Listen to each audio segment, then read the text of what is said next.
Hello everyone, math bye D sir class में आप लोगों का स्वागत है। तो आज हम लोग देखेंगे क्लास 9th के मैथ जो कि एक्सरसाइज 1C हम लोग देखेंगे। और एक्सरसाइज 1C का हमने पार्ट 1 आप लोग को प्रोवाइड करा दिया है। आज पार्ट 2 हम लोग देखेंगे और पार्ट 2 में हम लोग सभी क्वेश्चनों को आज सॉल्व करेंगे। और आप लोगों से हम बताना चाहेंगे कि आप लोग बुक अपने पास लेकर के बैठ जाइए, कॉपी और पेन भी पास लेकर बैठ जाइए, ताकि क्वेश्चन को समझते रहिए और अपने नोटबुक में नोट भी करते रहिए, ठीक है ना।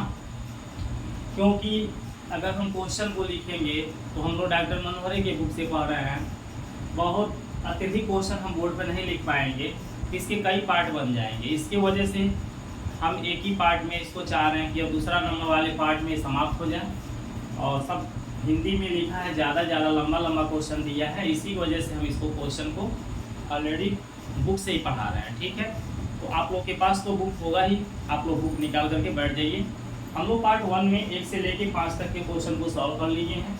आज हम लोग क्वेश्चन नंबर 6 को सॉल्व करेंगे, ठीक है। क्वेश्चन नंबर 6 का हल यहाँ से शुरू किया जाएगा। चलिए क्वेश्चन नंबर पहले 6 को हम लोग देखते हैं क्या देता है। क्वेश्चन नंबर 6 में देता है निम्नलिखित को P/Q के रूप में व्यक्त कीजिए, ठीक है। जहाँ P और Q क्या है, पूर्णांक है, तथा Q नॉट इक्वल क्या है, 0 है। यानी कि जो छठा क्वेश्चन है इसमें 3 क्वेश्चन दे रखा है। छठा के पहला वाला जो क्वेश्चन है वो दिया है आपका 0.6 और इस पे बार लगाया है। जो दूसरा नंबर क्वेश्चन दिया है इस पर आपका लिखा है 0.47, ठीक है, और यहाँ 7 पे बार लगाया हुआ है। जो तीसरा क्वेश्चन है वो दिया है आपका 0.001 और ये तीनों नंबर पे ऐसे बार लगाया हुआ है, ठीक है। इन्हीं को हमें P/Q के रूप में क्या करना है, व्यक्त करना है। आपको हम बताना चाहेंगे कि P/Q के रूप में जो संख्याएं व्यक्त की जाती हैं वह संख्याएं हमारी पूर्णांक होती हैं। पूर्णांक संख्या बोले तो आप लोग को पता होगा पूर्णांक संख्या क्या होते हैं। पहले आप लोग सोचें कि पूर्णांक होता क्या है। तो पूर्णांक हमारा 0, 1, 2, 3, इधर -1, -2, -3, ऐसे आपके आगे तक अनंत तक के जाएंगे, ठीक है। इधर भी अनंत तक आएंगे, माइनस की तरफ और प्लस की तरफ ये कहाँ तक जाएंगे, अनंत तक। यानी जो संख्याएं हमारे गिनती की जो संख्या होती है, चाहे वो धनात्मक संख्या हो या ऋणात्मक संख्या हो, लेकिन पूरा संख्या होना चाहिए। और साथ में इसके मैंने क्या ले लिया, 0।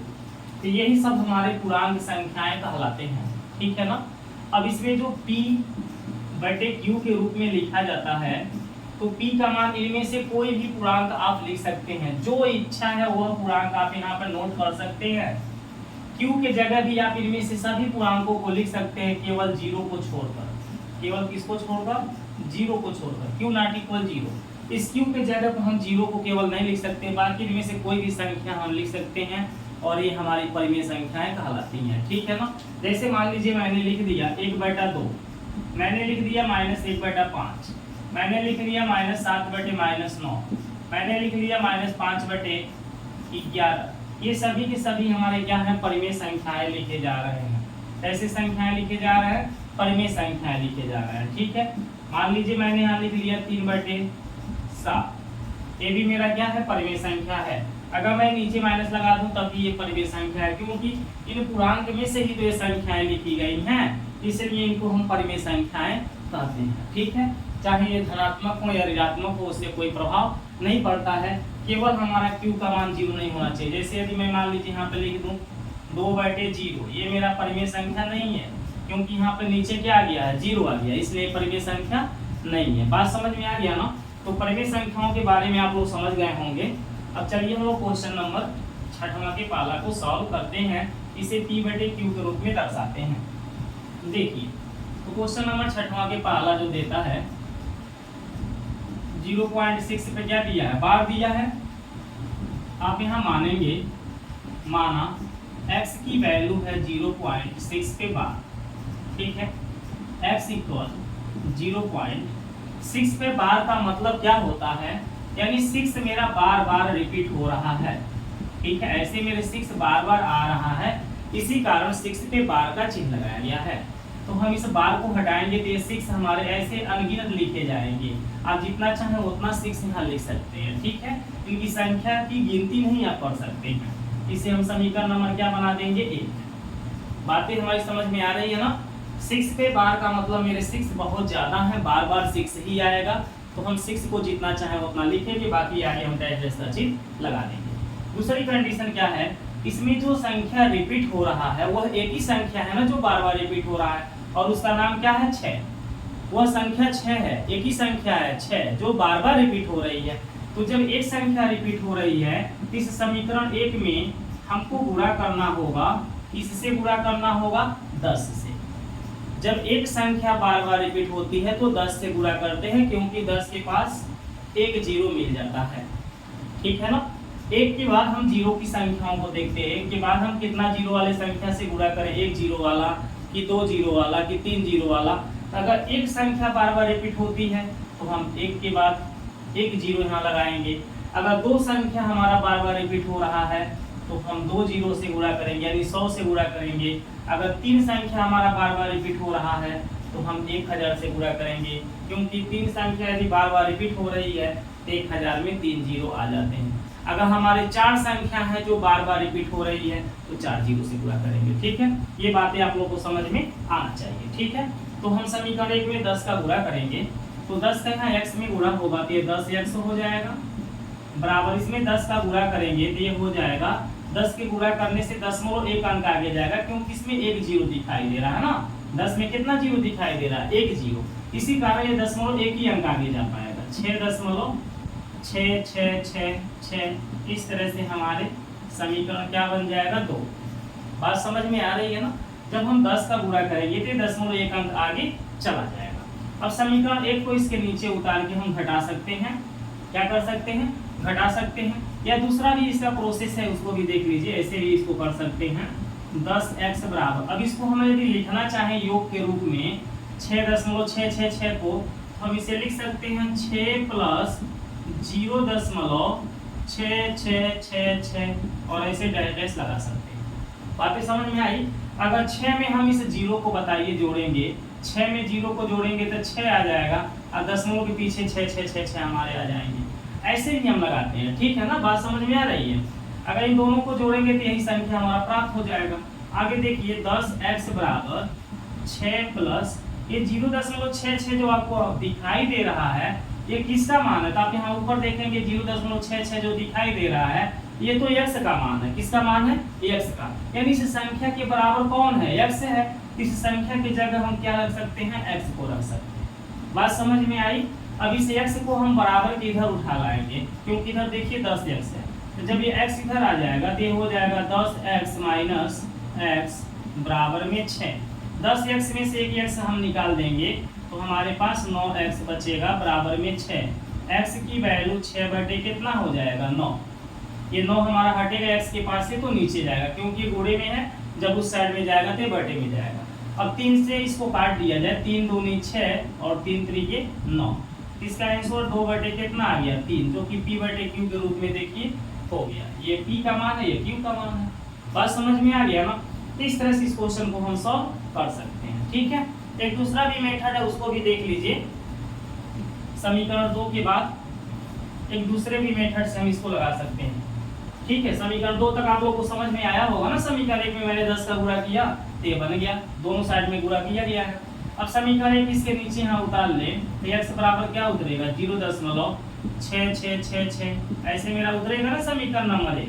अब हम घटाना करेंगे, क्या करेंगे, घटाना, क्योंकि इन सबको जीरो हमें बनाना है। तो समीकरण 2 में से समीकरण 1 को हटा देंगे, यहाँ पे चिन्ह बदल जाएंगे। 10x में से एक x निकलेगा, 9x बचेगा, और 6 में से 0 को घटाएंगे 6, दशमलव ये 6 में से 6 घटेगा, 6 में से 6 घटेगा, तो सब बताइए मेरे जीरो बनते जाएंगे कहाँ तक, अनंत तक, है ना। आगे दशमलव के पीछे जब सब जीरो ही आ रहा है, खत्म हो गया, तो 9x की वैल्यू केवल क्या बचा, 6।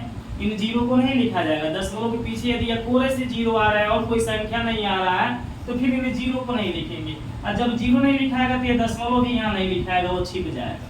बातें क्लियर होती है ना। अब x का मान निकालना है तो 6 बटे हम क्या लिख देंगे 9। ये दोनों अभी कटेगा, यदि कटेगा तो इसको काटना पड़ेगा, ठीक है, क्योंकि परिमेय संख्या वह संख्याएं होती हैं जो p बटे q के रूप में दिखाई दे, और p तथा q का उभयनिष्ठ गुणनखंड केवल 1 होना चाहिए, ठीक है ना। तो यहाँ पे इन दोनों का उभयनिष्ठ गुणनखंड 1 नहीं है, 3 है, क्योंकि ये दोनों के दोनों 3 से कटने वाली हैं, इसलिए इनका उभयनिष्ठ गुणनखंड क्या है 3 है। अगर मैं इसको 3 से काट दूं तो 3 दूनी 6, 3 3 के 9। अब मेरे पास क्या बचा 2 बटा क्या बचा 3। अब ये जो 2 बटा 3 है ना, ये मेरा परिमेय संख्या है, क्योंकि इन दोनों का उभयनिष्ठ गुणनखंड केवल 1 है। एक ही ऐसा वो संख्या है 1, जो कि 1 से दोनों संख्याएं काटे जा सकते हैं, और किसी संख्या से कटेगा नहीं कटेगा। तो परिमेय संख्या वही संख्या होती है जो p बटे q के रूप में दिखाई दे। p और q के जो वैल्यू हैं उनका उभयनिष्ठ गुणनखंड क्या होना चाहिए, केवल 1 होना चाहिए। तो ये रहा आपका आंसर। दोनों मेथड से हमने इन क्वेश्चन को समझा दिया, ठीक है। चलिए क्वेश्चन नंबर अब 6वें का दूसरा देख लेते हैं, ठीक है।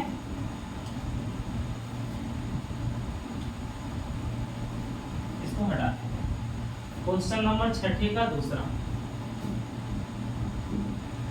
आपका देता है 0.47 और इस पे क्या लगा है बार। यहाँ हम लिखेंगे माना x के बराबर है 0.47 और 7 पे क्या लगा है बार।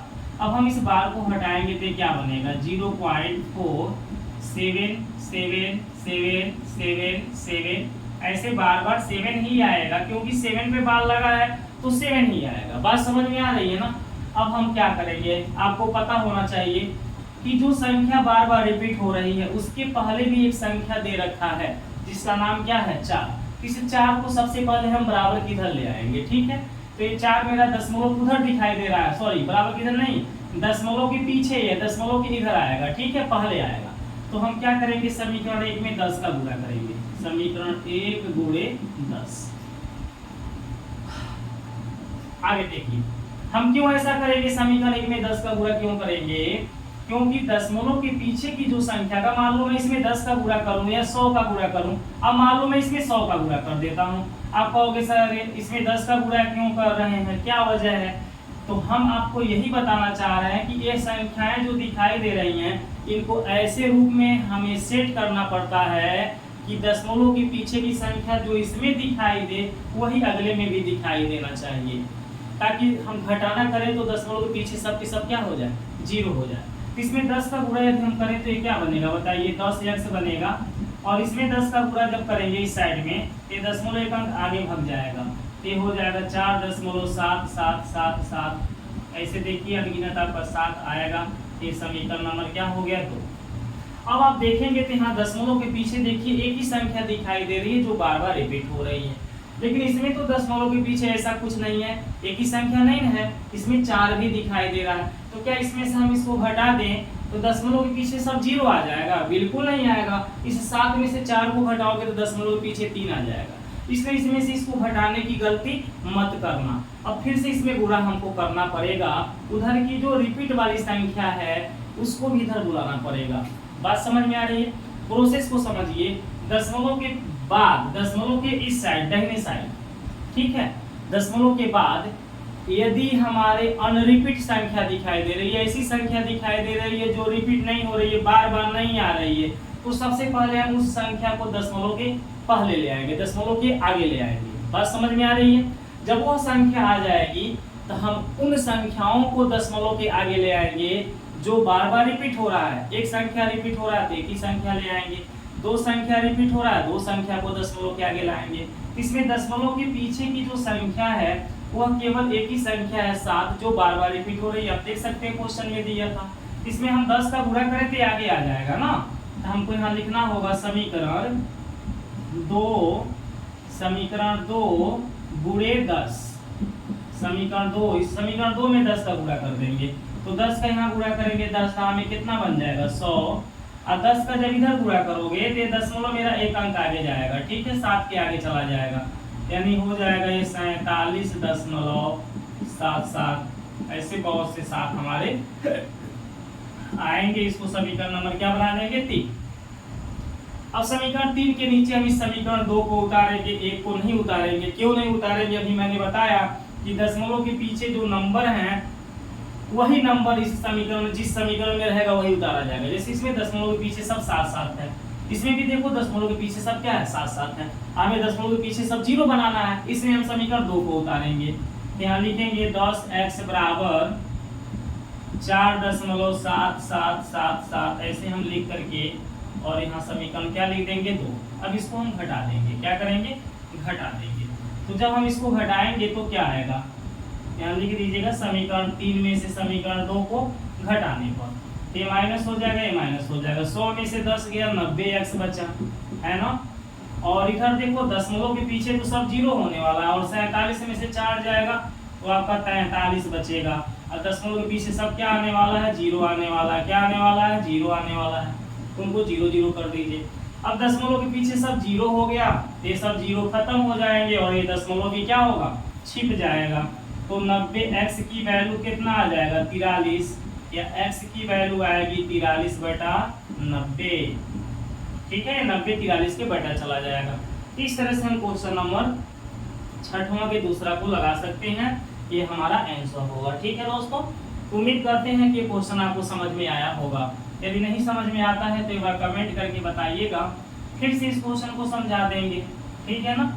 चलिए आगे देखते हैं क्वेश्चन नंबर 6वें का तीसरा, जो कि लास्ट क्वेश्चन है 6वें नंबर का। ये 0.001 और इस पे क्या लगा है, बार। यहाँ हम लिखेंगे माना x के बराबर है 0.001। 0 के बाद क्या है 1, 2 ही जीरो है ना दशमलव के पीछे, और इस पे क्या लगा देंगे, बार का चिन्ह। अगर हम इस बार को हटावें तो ये क्या बनेगा, 0.001 यही तो बनेगा भाई। 001 मेरा बार बार रिपीट हो रहा है, और आगे क्या हो जाएगा, डैश डैश। हम लिखते लिखते क्या हो जाएंगे, लिखते लिखते बूढ़े हो जाएंगे, मर जाएंगे, तब भी इसको नहीं लिख पाएंगे। ये कहाँ तक जाने वाला है, बस 001 लिखते जाओ ना, ये खत्म थोड़ी ना होने वाला है। इसीलिए हम आगे डैश डैश लगा देते हैं कि आगे ऐसे ही चलेगा। ठीक है ना।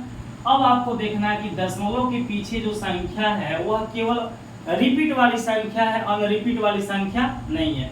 अगर अनरिपीट वाला संख्या होता जो कि रिपीट नहीं हो रहा है, उस संख्या को हम पहले दशमलव के आगे ले आते। ठीक है, लेकिन इसमें तो ऑलरेडी अनरिपीट वाली संख्या है, तो हमको उसी को लाना है। रिपीट वाली संख्या इसमें दिखाई दे रही है ना, जो बार बार आ रही है, जिनकी पुनरावृत्ति हो रही है।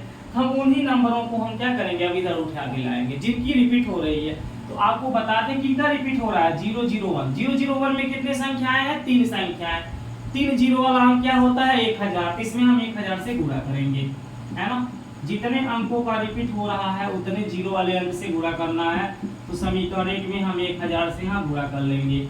1000 का x में गुणा कर दें तो 1000 क्या बनेगा, x, और 1000 का इसमें गुणा करोगे तो 0 जब इसमें 1000 का गुणा करोगे तो दशमलव मेरा 3 अंक आगे चला जाएगा, यानी ये हो जाएगा 1 के बाद दशमलव आ जाएगा 1.001 ऐसे मेरे बहुत से आगे 001 बचे हुए हैं, और ये समीकरण नंबर क्या हो जाएगा, 2। आप लोग ये कभी मत सोचिए, कुछ बच्चे सोचेंगे कि एक ऐसे गुणा कर रहे हैं तो दशमलव यहाँ पे चला गया, इसके पीछे 001 तो ये गुना बच रहा है। यहाँ को सर जी ने 001 3 को लिख दिए। हम आपको समझा रहे हैं कि दशमलव के पीछे 001 बहुत ज्यादा, जितना चाहे उतना लिख सकते हैं। तो यार यहाँ 3 ही हम तो लिखे, अभी जितना चाहो उतना लिख सकते हो। बात समझ में आ रही है, 1 गो लिखो, 2 गो लिखो, 4 गो लिखो, 10 गो लिखो, कोई फर्क नहीं पड़ने वाला है। अभी आगे तुम्हारे डैश डैश लगे हैं और भी पर यहाँ पर हैं, और ये दशमलव जैसे यहाँ पर आएगा, मान लो यहाँ देखो मैं तुमको दिखा रहा हूँ, जब एक से गुणा करोगे तो दशमलव मेरा कहाँ आ जाएगा, यहाँ पर आ जाएगा, इस जगह पर आ जाएगा, यहाँ से हट जाएगा। अब इस 1 देखो दशमलव के आगे 1 है, और 1 के आगे सब क्या है, 0। फिर 0 का कोई मतलब थोड़ा ना होता, इसलिए 0 को हम यहाँ नहीं लिखे हैं, केवल 1 को लिख रहे हैं। बात समझ में आ रही है ना। दशमलव के आगे 1 जो है वही लिखा आएगा, ये 0 का कोई मतलब नहीं होता, और 0 को छोड़ देंगे। ये समझाने के लिए मैंने दशमलव लगाया हूँ। बात समझ में आया ना। तो इसमें हमने 1 से गुणा किया तो ऐसा रूप बच जाएगा। अब इसके नीचे समीकरण 1 को उतार लेंगे तो यह है x के बराबर 0.001 और ये मेरा चलता जाएगा आगे तक। अब हम घटाना कर लेंगे, है ना। समीकरण 2 में से 1 का माइनस माइनस 1000 में से 1 को घटा दे तो 999 बचेगा, और 1 में से 0 को घटा दे तो 1 बचेगा। दशमलव के बाद देखो ये 001 सब है, तो मेरा क्या बचने वाला है, सब 0 बचने वाला है कि नहीं है, सब के सब 0 हो जाएंगे। अब ये 0 मेरे खत्म, दशमलव के पीछे सब 0 है तो 1 खत्म, केवल 1 बचेगा, तो यहाँ मेरा बचेगा 1, और यहाँ से हमको x का मान निकालना थे, 999 हट के इसके नीचे चला जाएगा, बटे में 999 खत्म हो गया अकेला, ठीक है ना। ये सभी के सभी p बटे q के रूप में आ गए, इसका आंसर हो जाएगा। तो इस तरह से हम क्वेश्चन नंबर 6 को कंप्लीट कर लिए हैं। अब क्वेश्चन नंबर कौन सा देखेंगे, 7 को देखेंगे, ठीक है। चलिए क्वेश्चन नंबर 7 को हल करते हैं, इसको हटा देते हैं। आप लोग घबराइए नहीं, पूरे वीडियो को देखिए, स्किप मत करिएगा, ठीक है। स्किप करके देखेंगे तो कब क्या छूट जाएगा, कब हमने क्या चीज़ों को बोल देता हूँ, क्या समझा देता हूँ, आप लोग सुन नहीं पाएंगे, समझ नहीं पाएंगे। इस वजह से वीडियो को स्किप मत करिए, पूरा वीडियो को देखिए। और वीडियो पसंद आ रहा है तो वीडियो को लाइक और शेयर जरूर करिए अपने दोस्तों के पास, ताकि और भी आपके दोस्त इसको देख के इसका लाभ उठाएं, ठीक है ना। चलिए क्वेश्चन नंबर 7 को देखिए। क्वेश्चन नंबर 7 में देता है 0.999, यानी 9 मेरा बार बार आ रहा है, ठीक है ना। क्या दिया है, 0. ऐसे 9999, ऐसे बहुत से 9 आप यहाँ लिख सकते हैं, डैश डैश का मतलब बहुत से 9 हैं, ठीक है।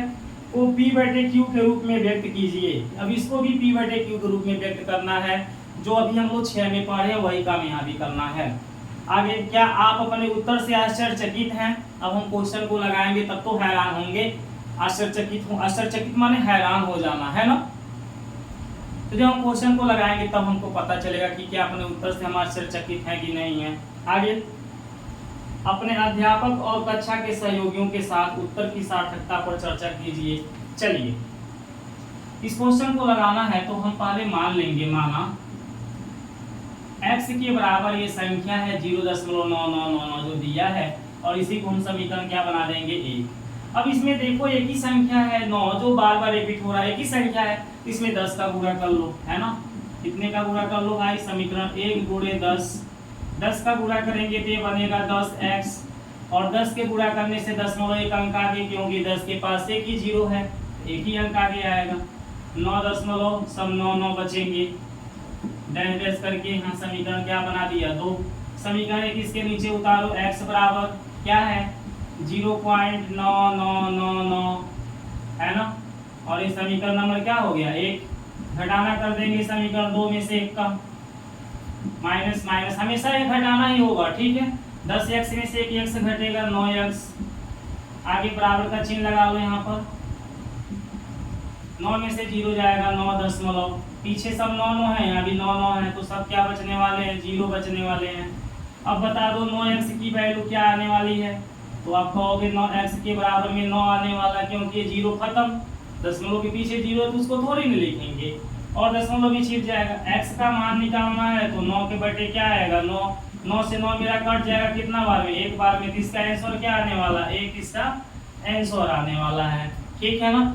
तो क्या ये p बटे q के रूप में है, बिल्कुल है। हम 1 को 1 बटे क्या लिख सकते हैं, 1 को 1 बटे 1 लिख सकते हैं, p बटे q के रूप में है। लेकिन यदि मैं 1 से 1 में भाग करूं तो क्या 0.9999 आने वाला है, बिल्कुल नहीं। 1 से 1 में भाग करेंगे तो 1 आने वाला है, तो हम उत्तर से क्या है, आश्चर्यचकित हैं कि नहीं है ना। हम कहेंगे अरे यार इसका तो आंसर जो आ रहा है इसका भाग करने पे, जैसे अभी तक 6वां क्वेश्चन में आपने जो आंसर निकाला था, नीचे वाले संख्या जो हर है उससे अंश में भाग करोगे ना, तो जो क्वेश्चन दिया रहता था वो आ जाएगा। लेकिन क्या मैं इस 1 जो दिया है यहाँ, 1 जो आ रहा है, इस 1 को मैं p बटे q के रूप में 1 बटे 1 लिख सकता हूँ, है ना। ऐसे p बटे q का रूप हो गया, p का मान 1 आ गया, q का मान भी क्या है, 1। हर एक संख्या के बटे 1 लिखा जा सकता है। तो अगर मैं 1 से 1 में भाग करूँ तो क्या आएगा, 1 आएगा, 0.99 नहीं आएगा, आएगा नहीं आएगा। तो ये क्वेश्चन वाला कहा था ना कि आप अपने उत्तर से आश्चर्यचकित हैं, तो हम इसका जवाब देंगे हाँ, है ना। इसका जवाब क्या होगा, हाँ। तो उसने कहा था, क्या कहा था क्वेश्चन में, उसने कहा था अपने अध्यापक और कक्षा के सहयोगियों के साथ उत्तर के सार्थकता पर चर्चा कीजिए। तो मेरे प्यारे बच्चों देखो, ये 1 जो है ना, 0.999 जो दे रहा है, इसके इक्वल माना जाएगा। सार्थक अंक की एक रूल होती है, सार्थक अंक की क्या होती है, एक रूल होती है कि हमें जो संख्या 0.999 है वह 1 के लगभग बराबर है। 1 के लगभग क्या है? बराबर है। ये 1 के लगभग में क्या है? बराबर। ये लगभग का चिन्ह बना रहा है, ठीक है। तो ये जो 999 आ रहा है ये लगभग में क्या है? 1 ही है। अगर मैं इसको 1 मान के यहाँ पर जोड़ देता हूँ, मान लो इसी को मैं 1 मान के यहाँ जोड़ दूं, आगे तुम्हारे बहुत से 9 पड़े हुए हैं, किसी एक 9 को 1 मान के जोड़ो। इस 9 को 1 मान के जोड़ा तो ये मेरा क्या हो जाएगा? 10। सार्थक अंक के नियम से 9 को 1 मान के जोड़ा तो यहाँ क्या हो जाएगा? 10। अब यहाँ 10 हो गया तो मैं 0 लिखूंगा। फिर ये 9 है तो 9 में मेरा 1 हासिल जुड़ेगा तो कितना हो जाएगा? 10। अब इस तरह से हमारा यहाँ पर क्या लग जाएगा? पॉइंट। तो देखो मेरे पॉइंट के पीछे इधर तुम्हारे बहुत से तुम्हारे जो भी 9 थे ना वो सब के सब क्या बन जाएंगे? 0 0 बन जाएंगे। बात समझ में आ रही है ना? नहीं समझ पा रहे हो? मैं ये कहना चाहता हूँ कि सार्थक अंकों का रूल होता है कि दशमलव के पीछे तुम्हारा कितने 9 है? तो आप कहोगे इसकी सीमा नहीं है। जब कोई संख्या 5 से बड़ी होती है ना, 5 से बड़ी या 5 के बराबर, जब कोई संख्या 5 से बड़ी होती है, दशमलव के बाद की बात कर रहा हूं। किसके बाद की बात कर रहा हूं? दशमलव के बाद। दशमलव के पीछे, दशमलव के पीछे यदि कोई संख्या 5 से बड़ी दिखाई दे रही है या 5 के बराबर दिखाई दे रही है तो हम उसको 1 मान लेते हैं। क्या मान लेते हैं? 1। और उसको 1 मान करके उसके आगे वाले संख्या में ऐड कर देते हैं। अगर जो बताओ मैं ये देख रहा हूँ, इसी को मैं देख रहा हूँ कि ये दूसरे हमेशा बार बार 9 9 आ रहा है, तो मैं इसे 9 9 थोड़ा लिखूंगा, इसको 1 मान के इसमें जोड़ दूंगा। तो 9 को 1 मान के इस 9 में जोड़ेंगे तो क्या बन जाएगा? 10। और यहाँ 1 अंक के आगे दशमलव लगा देंगे, पीछे सब मेरे 0 बन जाएंगे। तो ऑलरेडी ये 1 के बराबर आ गया कि नहीं आ गया? आ गया ना? यही इसका आंसर हो जाएगा 1। आपको ये सब दिखाना नहीं है, खाली इस पे चर्चा करने के लिए क्वेश्चन वाला कहा था। बाकी इस क्वेश्चन को लगाने के लिए आप यहाँ तक लगा देंगे, इसका आंसर सही हो जाएगा, ठीक है। तो यहाँ तक आपको भली बात समझ में आया होगा। उम्मीद करते हैं कि जो मैंने समझाया है वो भी आप समझ रहे होंगे। यदि नहीं समझ में आया होगा तो एक बार आप लोग रिपीट करके इस क्वेश्चन को देख लीजिए, जो बताएं उसको समझिए, आप समझ जाएंगे, ठीक है। चलिए क्वेश्चन नंबर 7 कंप्लीट हो जाता है। क्वेश्चन नंबर 8 पे चलते हैं, इसको हटा देते हैं, ठीक है। क्वेश्चन नंबर 8 में देखिए क्या देता है। 1/17 के दशमलव प्रसार में अंकों के पुनरावृत्ति खंड में अंकों की अधिकतम संख्या क्या हो सकती है? अपने उत्तर की जांच करने के लिए विभाजन क्रिया कीजिए। देखिए 1/17 का बोल रहा है दशमलव प्रसार में अंकों के पुनरावृत्ति खंड में अंकों की अधिकतम संख्या कितनी हो सकती है, मतलब कितने अंकों के बाद इनकी पुनरावृत्ति होगी, किसका? 1/17 का, ठीक है। 8वें का हल 1/17, ठीक है। कह रहा है कि 17 से यदि मैं 1 में भाग करूं तो ये कितने अंकों के बाद इसका पुनरावृत्ति होगा, ये आपसे पूछ रहा है। कह रहा कि विभाजन क्रिया करके आप इसकी जांच करिए कि कितने अंकों के बाद इसका पुनरावृत्ति हो रहा है। तो सिंपल सी बात है भाई, 17 से हम 1 में भाग कर दे रहे हैं, 17 से 1 में क्या कर दे रहे हैं? भाग, ठीक है। देखते रहिएगा, जब 17 से 1 में भाग करेंगे तो ये छोटा संख्या है, ये बड़ी है, ये छोटी है, भाग नहीं जाएगा।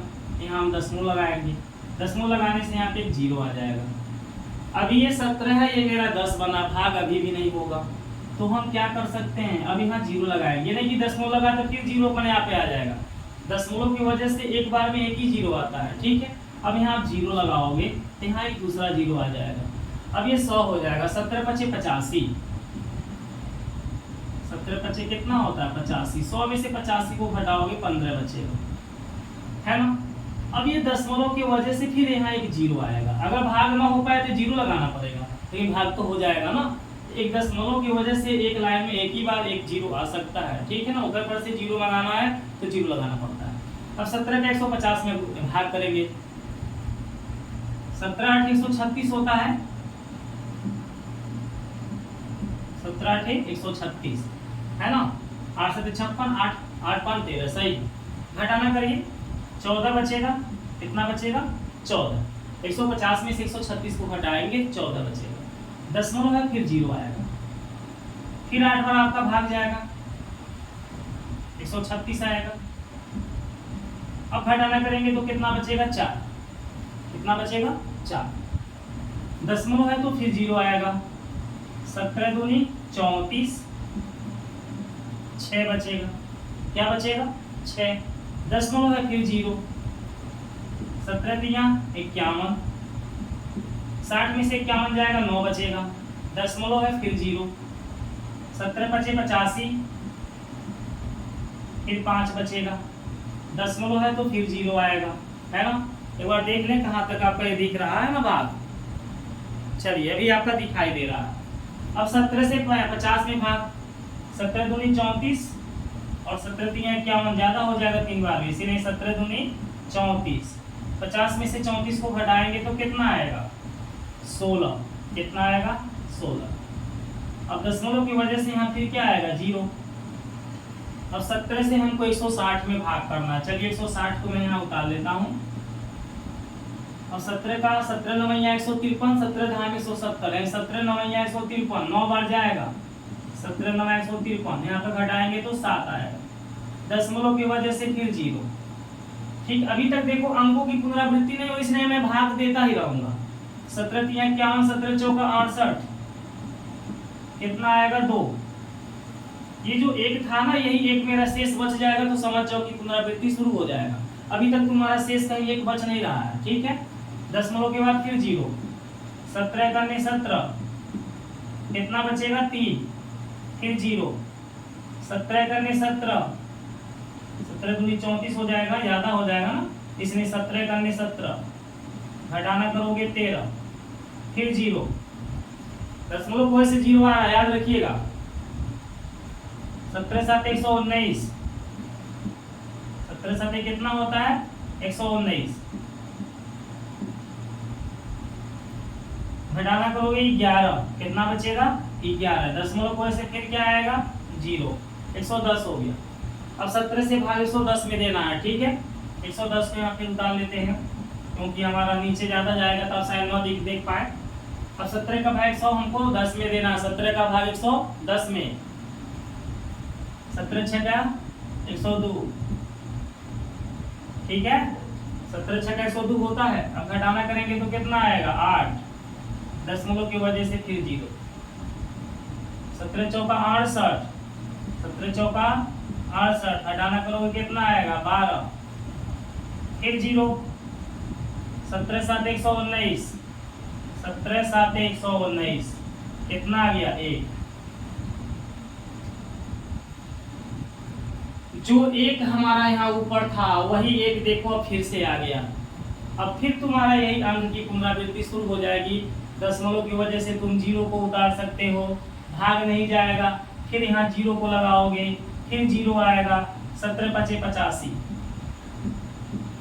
देखो यही 85 फिर से पैदा हो गई। हुई कि नहीं हुई? यानी कि मेरा रिपीट हो रहा है। जब मेरा रिमाइंडर 1 बच जा रहा है तभी से रिपीट होना शुरू हो जाएगा। बात समझ में आ गई ना? कितने अंकों की बार इसका दशमलव प्रसार लिखने के लिए कहा था, यहाँ पे लिख लो। दशमलव क्या आया है बोलो? 0 5 8 8 2 3 5 2 9 4 1 1 7 6 4 7। ठीक है, आप लोग घबराइएगा मत, वीडियो लंबा हो रही है। यदि समझना है तो लंबा तो होबे करेगा ना। दशमलव के आगे कोई संख्या नहीं है तो हमको क्या लिखना पड़ता है? 0। इस क्वेश्चन में क्या कहा था? 1/17 के दशमलव प्रसार में अंकों के पुनरावृत्ति खंड में अंकों की अधिकतम संख्या क्या हो सकती है? अंकों की अधिकतम संख्या को दशमलव के पीछे गिना जाएगा, आगे नहीं गिना जाता है। 1 2 3 4 5 6 7 8 9 10 11 12 13 14 15 16, कितना आ रहा है? 16। ठीक है, इस भाग को हम हटा देते हैं। जो हमने भाग किया था इसको क्या करते हैं? हटा दे रहे हैं। और उसके बाद से इसको हम हिंदी में यहाँ लिख देंगे। लिखेंगे 1/17 के दशमलव प्रसार में अंकों के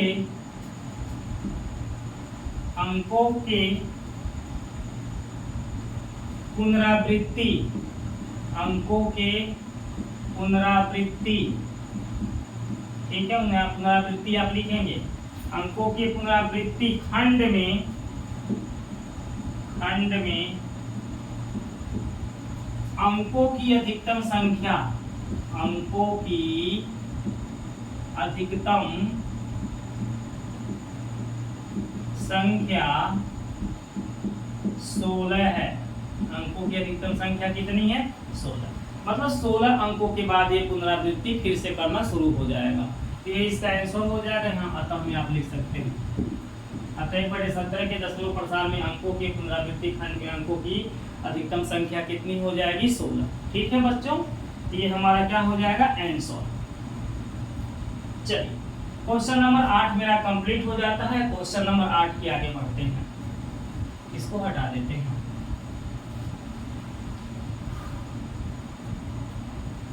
ठीक है, क्वेश्चन नंबर 9 को देखिए। अगर प्यास वास लगती है तो यहीं पे वीडियो को रोकिए और जाइए पानी वानी ला करके बैठ जाइए, फिर रख करके पानी वानी पी लीजिए। ठीक है, जब प्यास लगती है तो पानी पीते रहिएगा, अपने पास रख लीजिए। भोजन करने की इच्छा है, भोजन भी रख लीजिए, खाते रहिए, देखते रहिए, समझते रहिए, सब कुछ करते रहिए। लेकिन वीडियो आज हम खत्म करेंगे तो करेंगे। आप लोग वीडियो के लंबा मत जाइए, मेरा वीडियो इतना लंबा हो रहा है, बस देखते चलिए। आज इसे हम खत्म करेंगे इस चैप्टर को, ठीक है ना। P/Q के रूप की परिमेय संख्या, P/Q देखिए 9 नंबर क्वेश्चन। P/Q ब्रैकेट में क्या लिखा है? Q ≠ 0। जो परिमेय संख्या होता है P/Q के रूप में होता है और Q की वैल्यू 0 नहीं हो सकती है, तो आप लोग को पता है, वही चीज लिख रहा है। के रूप की परिमेय संख्याओं के अनेक उदाहरण लीजिए जहां P और Q पूर्णांक हैं, जिनका एक के अतिरिक्त अन्य कोई उभयनिष्ठ गुणनखंड नहीं है, यदि और जिसका शांत दशमलव निरूपण है। क्या आप यह अनुमान लगा सकते हैं कि Q को कौन सा गुण अवश्य संतुष्ट करना चाहिए? यहाँ देखो, चूंकि P/Q के रूप की, चूंकि P/Q के रूप की परिमेय संख्या, परिमेय संख्या जिनका दशमलव प्रसार शांत होगा। हमें P/Q के रूप की परिमेय संख्या लिखना है जिनका दशमलव प्रसार क्या हो? शांत हो। तो आप एक बात को ध्यान से समझ लीजिए, किन संख्याओं के दशमलव प्रसार शांत होते हैं? जिन संख्या, जैसे जो P/Q है ना, ये किस रूप में है? अंश बटे हर के रूप में है। एक अंश और एक क्या है? हर। तो वही संख्या मेरा शांत होता है जिनके हर में 2 हो, जिनके हर में क्या हो? 2 हो, या 2 के पावर n, 2 की कोई घात हो, 2 की क्या हो? 2 की घात हो, मतलब 2 के ऊपर कोई घात हो, या 5 की घात हो, 5 की घात हो, या इन दोनों की घात हो, 2 गुणे 5 की घात हो, 2 गुणे 5 की घात हो। मतलब Q हर के जगह एक ऐसी संख्या आना चाहिए जिसमें या तो 2 दिखाई दे या 2 की कोई घात दिखाई। जैसे मान लो मैंने यहाँ लिख दिया 1/2, तो यहाँ जो 2 दिखाई दे रहा है ना, इसकी घात यहाँ कितनी है? 1 है। मैंने यहाँ पे लिख दिया 1/4। आप कहोगे सर 1/4 क्या? 3/4 भी तो लिख सकते हैं। लिख सकते हैं, इनका उभयनिष्ठ गुणनखंड 1 भी होना चाहिए, है ना। आगे देखो, अब ये जो 4 है ना, इसे मैं लिख सकता हूँ 3/4 को मैं क्या लिख सकता हूँ? 2 का स्क्वायर। बात समझ में आ रही है? ऐसे मेरा 8 यहाँ लिखा सकता है, 3/8, 5/8, कुछ भी लिख सकते हो, 1/8 ऐसा संख्या। या ऐसा संख्या लिखा सकता है जो 5, मान लो मैंने यहाँ पे लिख दिया 5/8, ये हो गया 5/2 के घात 3। देखो 2 के घात के रूप में दिखाई दे रहा है कि नहीं दिखाई दे रहा? अब इनका दशमलव प्रसार आप निकालोगे ना तो ये शांत आएगा। ठीक है, भाग देके चेक कर लेना। इसी संख्या को मैंने बोला ऐसे लिखा जा सकता है, इस संख्या को मैंने बोला ऐसे लिखा जा सकता है। बात समझ में आई? 5 के क्या है, 5 के बारे में जो बोल रहे हैं, ऐसे मान लो मैंने 1/5 लिख दिया, 2/25 लिख दिया। अब ये जो 25 है ये 5 का स्क्वायर है, तो 2/5 की घात बनेगी, नहीं बनी? 2 बनी ना, 5 की घात है 2। मैंने यहाँ पे लिख दिया 3/25, 125 लिख दिया, 3 कितना लिख दिया, 125। अब यहाँ ऊपर और नीचे ऐसे संख्याओं को लिखना है ना कि जिनका उभयनिष्ठ गुणनखंड 1 हो, है ना, जिनका दशमलव प्रसार शांत हो। और यहाँ थोड़ा सा और भी देख लो, इसमें दिया है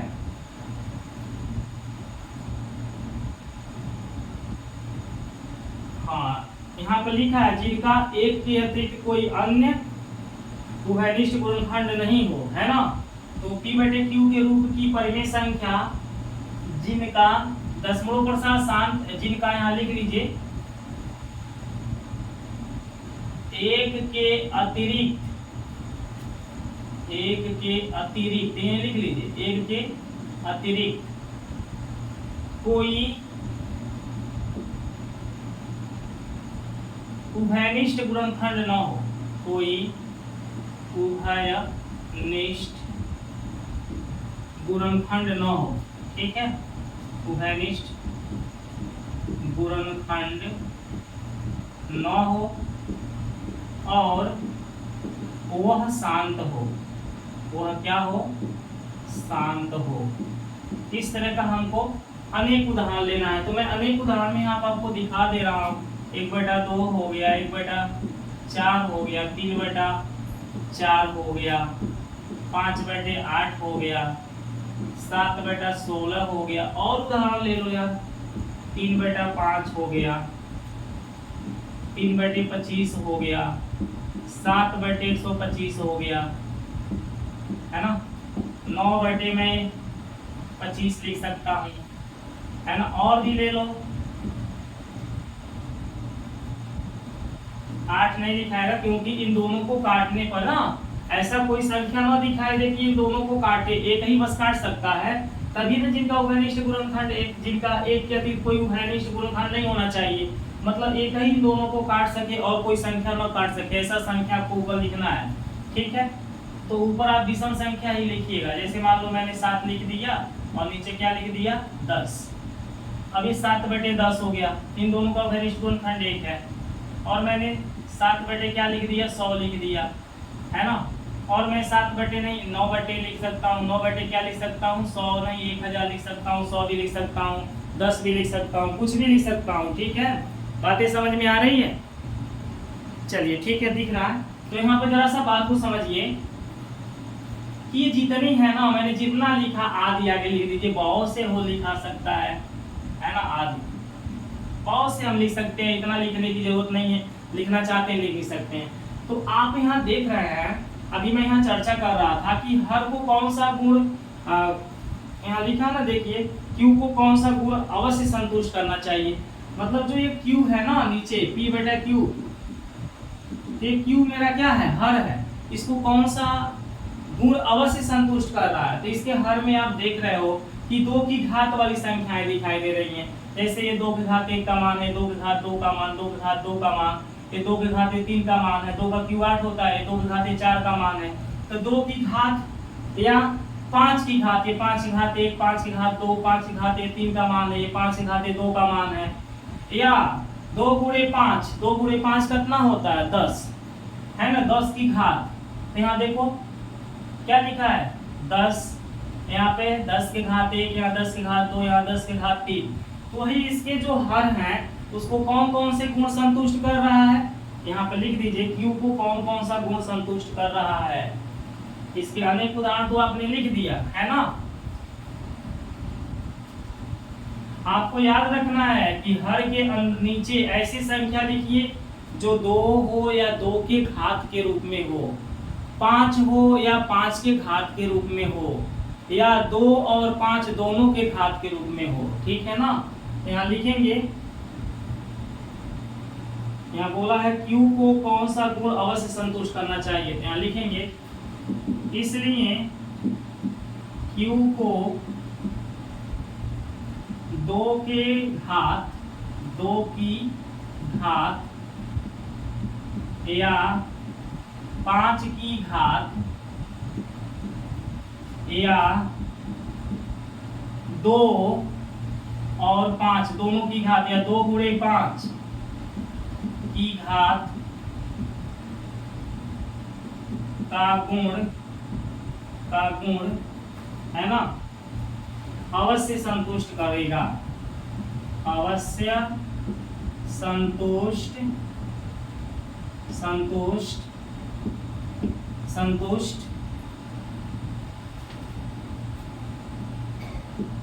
करता है या करेगा, कुछ भी लिख लीजिए, है ना। Q को 2 की घात या 5 की घात या 2 गुणे 5 की घात का गुण अवश्य संतुष्ट करेगा, क्या करता है। बात समझ में आ गई ना। तो यही आपका होगा, यहाँ करता भी लिख सकते हैं या करेगा, कुछ भी लिख सकते हैं अपने भाव में, कि मतलब जो हर है ना उसको कौन सा गुण संतुष्ट कर रहा है उसके बारे में हमको बताना है। तो Q को हमने देखा, Q को कौन सा, भी आप भाग करोगे ना बाबू, तो भाग करने पे सब के सब कट जाएंगे। ऐसा नहीं कि जिसका कटवा नहीं करेगा, बार बार दशमलव में की संख्या रिपीट होगा, इस तरह का नहीं होगा। ये सब के सब मेरे क्या है, शांत हैं, सब के सब क्या है, जितने मैंने एग्जाम्पल ले लिया है वो शांत हैं। आप लोग भी इसको बना सकते हो, ठीक है। लेकिन ऐसे ही संख्या होना चाहिए, हर के नीचे 2 के घात की संख्या या 5 के घात की संख्या या 10 के घात की संख्या होना चाहिए। बात समझ में आ रही है। अब आप कहोगे सर मैं 2/75 लिख दूं तो क्या ये शांत होगा, ये परिमेय संख्या होगा। ये परिमेय संख्या तो है, इन दोनों का अवघनिष्ठ गुणनखंड 1 है, लेकिन ये शांत नहीं है। क्यों नहीं है, क्योंकि ये जो 75 दिखाई दे रहा है ना, इसको मैं 3 गुणे 25 लिख सकता हूँ। 3 गुणे क्या लिख सकता हूँ, 25। अब ये जो 25 है इसको मैं लिखूंगा 2/3 गुणे 25 को क्या लिखूंगा, 5 का स्क्वायर। तो इसके हर को तुम्हें कौन सा गुण संतुष्ट करता है, जो शांत होता है। उसमें या तो 2 दिखे या 5 दिखे या 2 गुणे 5 दोनों दिखे, ये नहीं दिखना चाहिए। इसमें तो देखो तुम्हें 3 भी दिखाई देने लगा, क्या दिखाई देने लगा, 3। ये जो मैंने संख्या दिखा 2 दिखना चाहिए या 5 दिखना चाहिए या 2 गुणे 5 दोनों हो सकता है, इन्हीं की घात होना चाहिए। तो बताओ यहाँ पर 3 की घात 1 आ गई है, अब 5 के घात कितना आ गया, 2। तो इसमें कहीं 3 का ना जिक्र हुआ है, नहीं हुआ है ना, इसलिए ये शांत नहीं है, अशांत है। आप कभी भी 75 से 2 में भाग करोगे, ये कटने वाला नहीं है, ये कटने वाला नहीं है, चलता जाएगा, खत्म नहीं होगा। बात समझ में आ गई।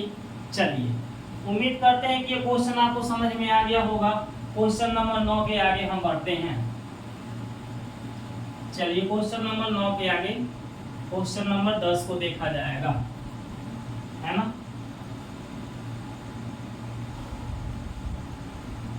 क्वेश्चन नंबर 10, ऐसी 3 संख्याएं लिखिए जिनके दशमलव प्रसार अनवसानी अनावर्ती हो। ऐसे हमको 3 संख्या लिखना है जिसके दशमलव प्रसार क्या हो, अनवसानी अनावर्ती, ठीक है। तो यहाँ पर लिख लो 3 संख्या, ऐसी 3 संख्या जिनका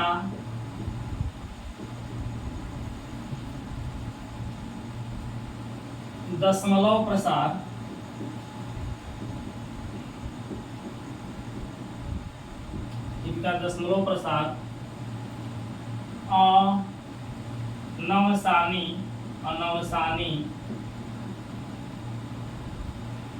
अनवसानी अनावर्ती हैं। वह ऐसी 3 संख्या क्या होगा जिनका दशमलव प्रसार अनवसानी अनावर्ती है, ठीक है। तो आप ऐसी 3 संख्या लिख सकते हो। अनवसानी अनावर्ती का मतलब दशमलव के बाद वह संख्या हमारे एक जैसे नहीं है जो बार बार रिपीट हो रहे हैं, अलग अलग होते जाएंगे, ठीक है। उसे अनवसानी कहेंगे। अनावर्ती जिनका अंत नहीं हुआ है, ठीक है। जैसे मान लो मैंने यहाँ लिख दिया 0.001, अब यहाँ देखो 2 जीरो मैंने लिया, अब यहाँ पर देखो 001, 3 जीरो हो गया। अब ये मेरा क्या हो गया, अनवसानी। क्या हो गया, अनवसानी, मतलब एक जैसे मेरे नहीं है ये संख्याएं, ठीक है। 0.0.001, 0 कामा नहीं लगाएंगे, ऐसे देखो 4 जीरो हो गया, 0 0 0 0 0 1। यहाँ पे तुम 2 लिख सकते हो, आगे डैश कुछ भी संख्याएं दे सकते हो, नहीं 2 लिखना चाहते हो छोड़ दो ना, ऐसे डैश कर लो। देखो मैंने एक संख्या लिख के दिखा दी, यहाँ पर मेरे 2 जीरो आ रहा था, यहाँ पर 3 जीरो, यहाँ पर 4 जीरो, यहाँ पर 5 जीरो। ये अनावसानी है, अनावर्ती इनका देखो अंत नहीं हो रहा है, ये चलते जा रहे हैं, डैश डैश की तरफ दिखाई दे रहा है। ऐसे तुम्हें 3 संख्या यहाँ पे कुछ भी लिख सकते हो, बात समझ में आ रहा है। दशमलव के आगे नहीं जरूरी है हम जीरो ही लिखें, कोई और भी संख्या लिख सकते हो। जैसे मान लो मैंने 2 दशमलव क्या लिख दिया 10, यहाँ मैंने क्या लिख दिया 100, यहाँ मैंने क्या लिख दिया 1000, यहाँ मैंने क्या लिख दिया 10,000, है ना, और आगे डैश डैश डैश डैश हमने कर दिया, इसका अंत नहीं हुआ। एक जैसे नंबर भी नहीं है जो बार बार आ रहे हैं, तो अनावसानी अनावर्ती कहलाएगा। और एक संख्या लिख लो, दशमलव के आगे तुम जीरो लिखो या नहीं जीरो तो कोई और भी संख्या लिख सकते हो, कोई दिक्कत नहीं। जैसे मान लो मैंने 7 दशमलव क्या लिख दिया 2 5 2 5 5 2 5 5 5, फिर यहाँ पर डैश डैश डैश डैश कर लो। अब तुम यहाँ देखो, यहाँ पर 2 के बाद एक ही 5 है, यहाँ 2 के बाद 2 5 है, यहाँ 2 के बाद 3 5 है, बात समझ में आ रही है। तो आगे की संख्या को या तो रिपीट कराते रहो या पीछे वाले संख्या को बढ़ाते रहो, ऐसे तुम बहुत सी संख्याओं को लिख सकते हो। क्वेश्चन वाला 3 ही संख्या बोला है, बहुत से लिखा सकता है, ये भी अगर हमने 3 लिख दिया, ये भी सत्य आपके उत्तरमाला में पता नहीं कौन सा 3 संख्या लिखा होगा, वो कोई जानता थोड़ी ना कि हम वही संख्या लिखेंगे, बात समझ में आ रही है। हम कोई भी संख्या लिख सकते हैं इस तरह से। और भी अगर लिखना चाहते हो तो देखो 5.1 2 1 1 2 1 1 1 2 1 1 1 1 2 डैश डैश डैश, देखो बहुत से नंबर लिखा सकते हैं, बात समझ में आ रही है। आप लोग उम्मीद करते हैं कि क्वेश्चन समझ गए होंगे। हमको 3 ही संख्या लिखना था, मैंने आपको 4 लिख के दिखा दिया। ये सब हमारे अनावसानी अनावर्ती संख्याएं होते हैं, ठीक है। चलिए इसको भी हटाइए। अब क्वेश्चन नंबर 10 के बाद हम क्वेश्चन नंबर कहाँ पढ़ेंगे 11 में, ठीक है।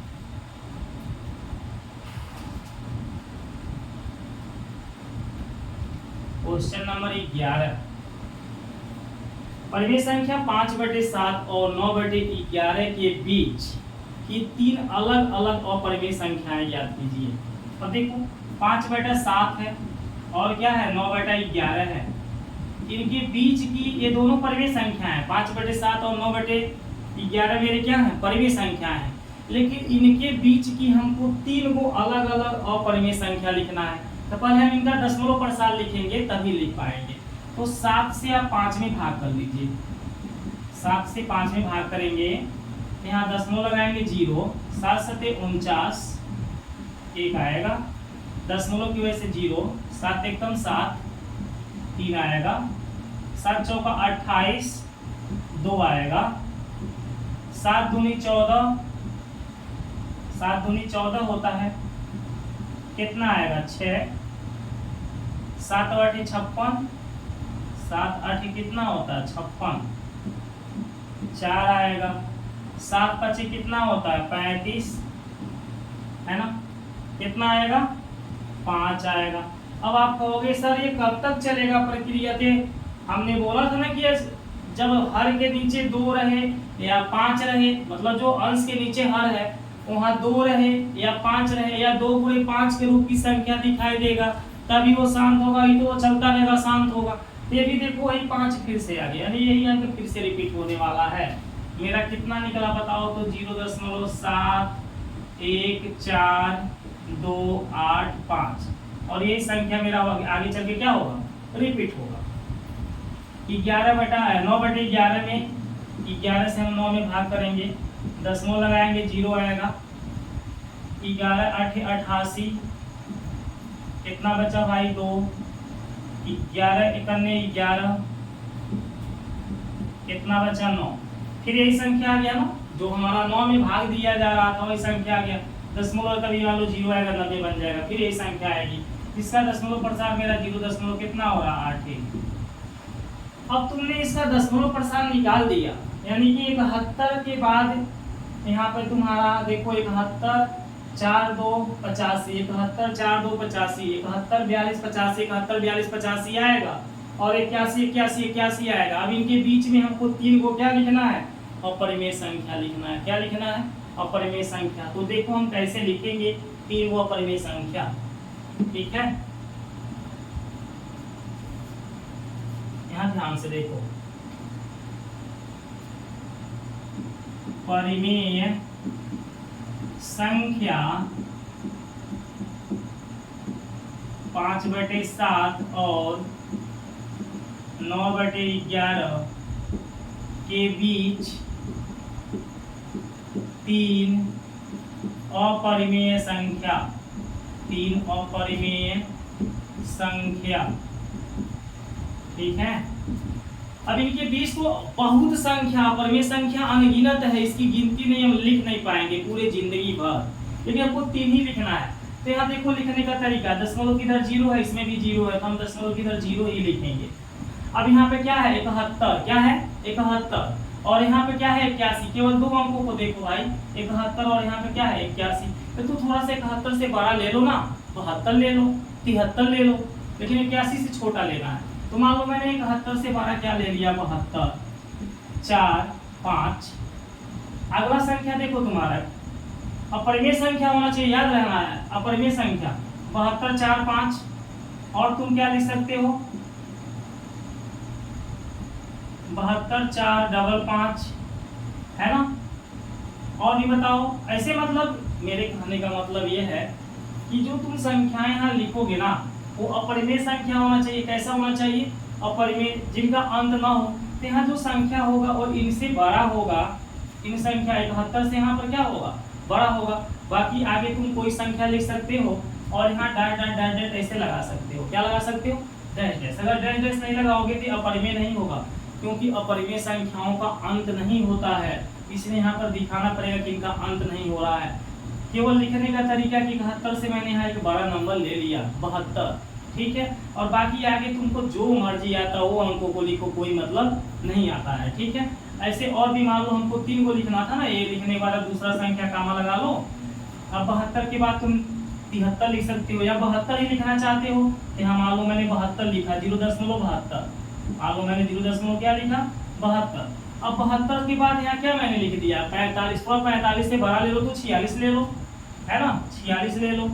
फिर तुम्हारा 57 लिखा हुआ है, 58 ले लो, थोड़ा बड़ा ले लो, है ना। फिर 72 कुछ भी लिख सकते हो, 1, 2, 7 कुछ भी तुम लिख सकते हो यार, डैश आगे डैश लगा दो, अपरिमेय संख्या हो गया। देखो अभी 72 के द्वारा ही बहुत सी संख्या लिखे जाएंगे।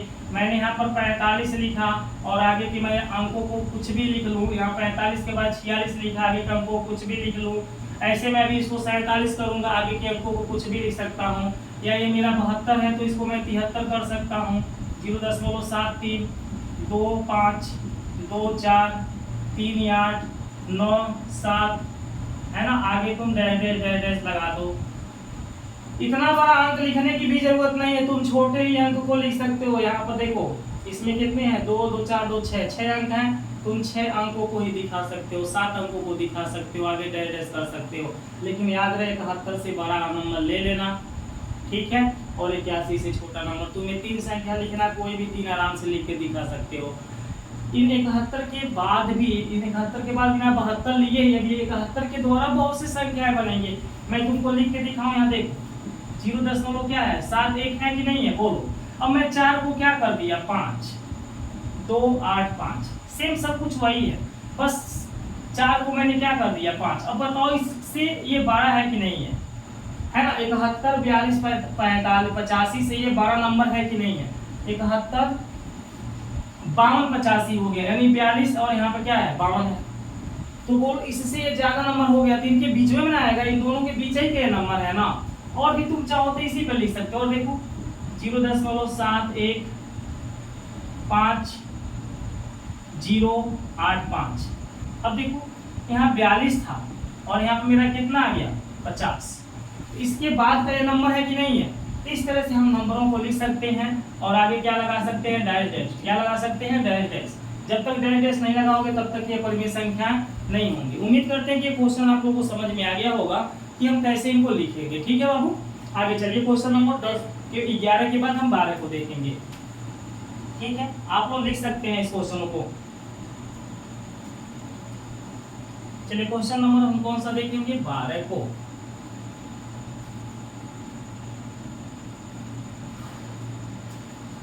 देखिए लिखा है, बताइए कि निम्नलिखित संख्याओं में से कौन कौन संख्याएं परिमेय और कौन कौन संख्याएं अपरिमेय हैं। ठीक है, 12वां का पहला क्वेश्चन आपका देता है कहानी में 23। कहानी में जो 23 है, इस 23 का हम वर्गमूल निकालेंगे तो पूरा पूरा निकल जाएगा, नहीं निकलेगा, इसलिए अपरिमेय है। ये क्या है? अपरिमेय है। जिस संख्या का पूरा पूरा वर्गमूल नहीं निकल पाएगा वह अपरिमेय कहलाएगा। ठीक है। दूसरा 12 का दूसरा क्वेश्चन 200 क्या लिखा है? 25। ये जो कहानी है वर्गमूल का चिन्ह होता है। 225 का हम वर्गमूल निकालें, इसका वर्गमूल कितना निकल जाएगा? 15। अब इसका वर्गमूल देखो पूरा पूरा 15 निकल जा रहा है, और हम इस 15 के बटे क्या लिख सकते हैं? कोई भी संख्या बटे लिख सकते हैं। तो बोलो ये परिमेय संख्या p बटे q के रूप में हुआ कि नहीं हुआ? इसलिए क्या है? परिमेय है। ये क्या है? परिमेय है या परिमेय संख्या है, कुछ भी लिख सकते हैं। ठीक, हम परिमेय अपरिमेय बोल रहा था बताने के लिए, तो मैंने बता दिया। आगे क्वेश्चन नंबर 3 को देखो। क्वेश्चन नंबर 3 मेरा क्या देता है? 0.3937 है, 0.3796। ठीक है बाबू। अब इसमें देखो दशमलव के बाद जो अंक हैं उनकी संख्या निश्चित है, वह खत्म हो गए। ये नहीं कि वो खत्म नहीं हो रहे हैं। अगर यहाँ पर डैश डैश हो जाए तो अपरिमेय हो जाएगा। क्या हो जाएगा? अपरिमेय। और डैश डैश नहीं लगा है तो ये मेरा परिमेय कहलाएगा। क्या कहलाएगा? परिमेय कहलाएगा। बात समझ में आई कि नहीं आई? अब आप कहोगे सर ये कैसे परिमेय हो गया? अभी तो दशमलव में है, पूरा पूरा संख्या नहीं है। नहीं है, इसका जब निकालोगे ना, ये जो कहानी में 23 है, मैंने बोला इसका वर्गमूल निकालोगे पूरा पूरा नहीं आएगा। इसका वर्गमूल तुम निकालोगे खत्म नहीं होगा, वर्गमूल निकालते चलो, खत्म होने वाला नहीं है। अंकों पे अंक आते रहेंगे, इनका अंत नहीं होने वाला है। बात समझ में आ गई ना? लेकिन ये तुम्हारा तो इसका अंत है ना, 0.3796 का क्या है? अंत है। अगर इसे मुझे लिखना है p बटे q के रूप में, तो मैं इसे क्या लिख सकता हूँ?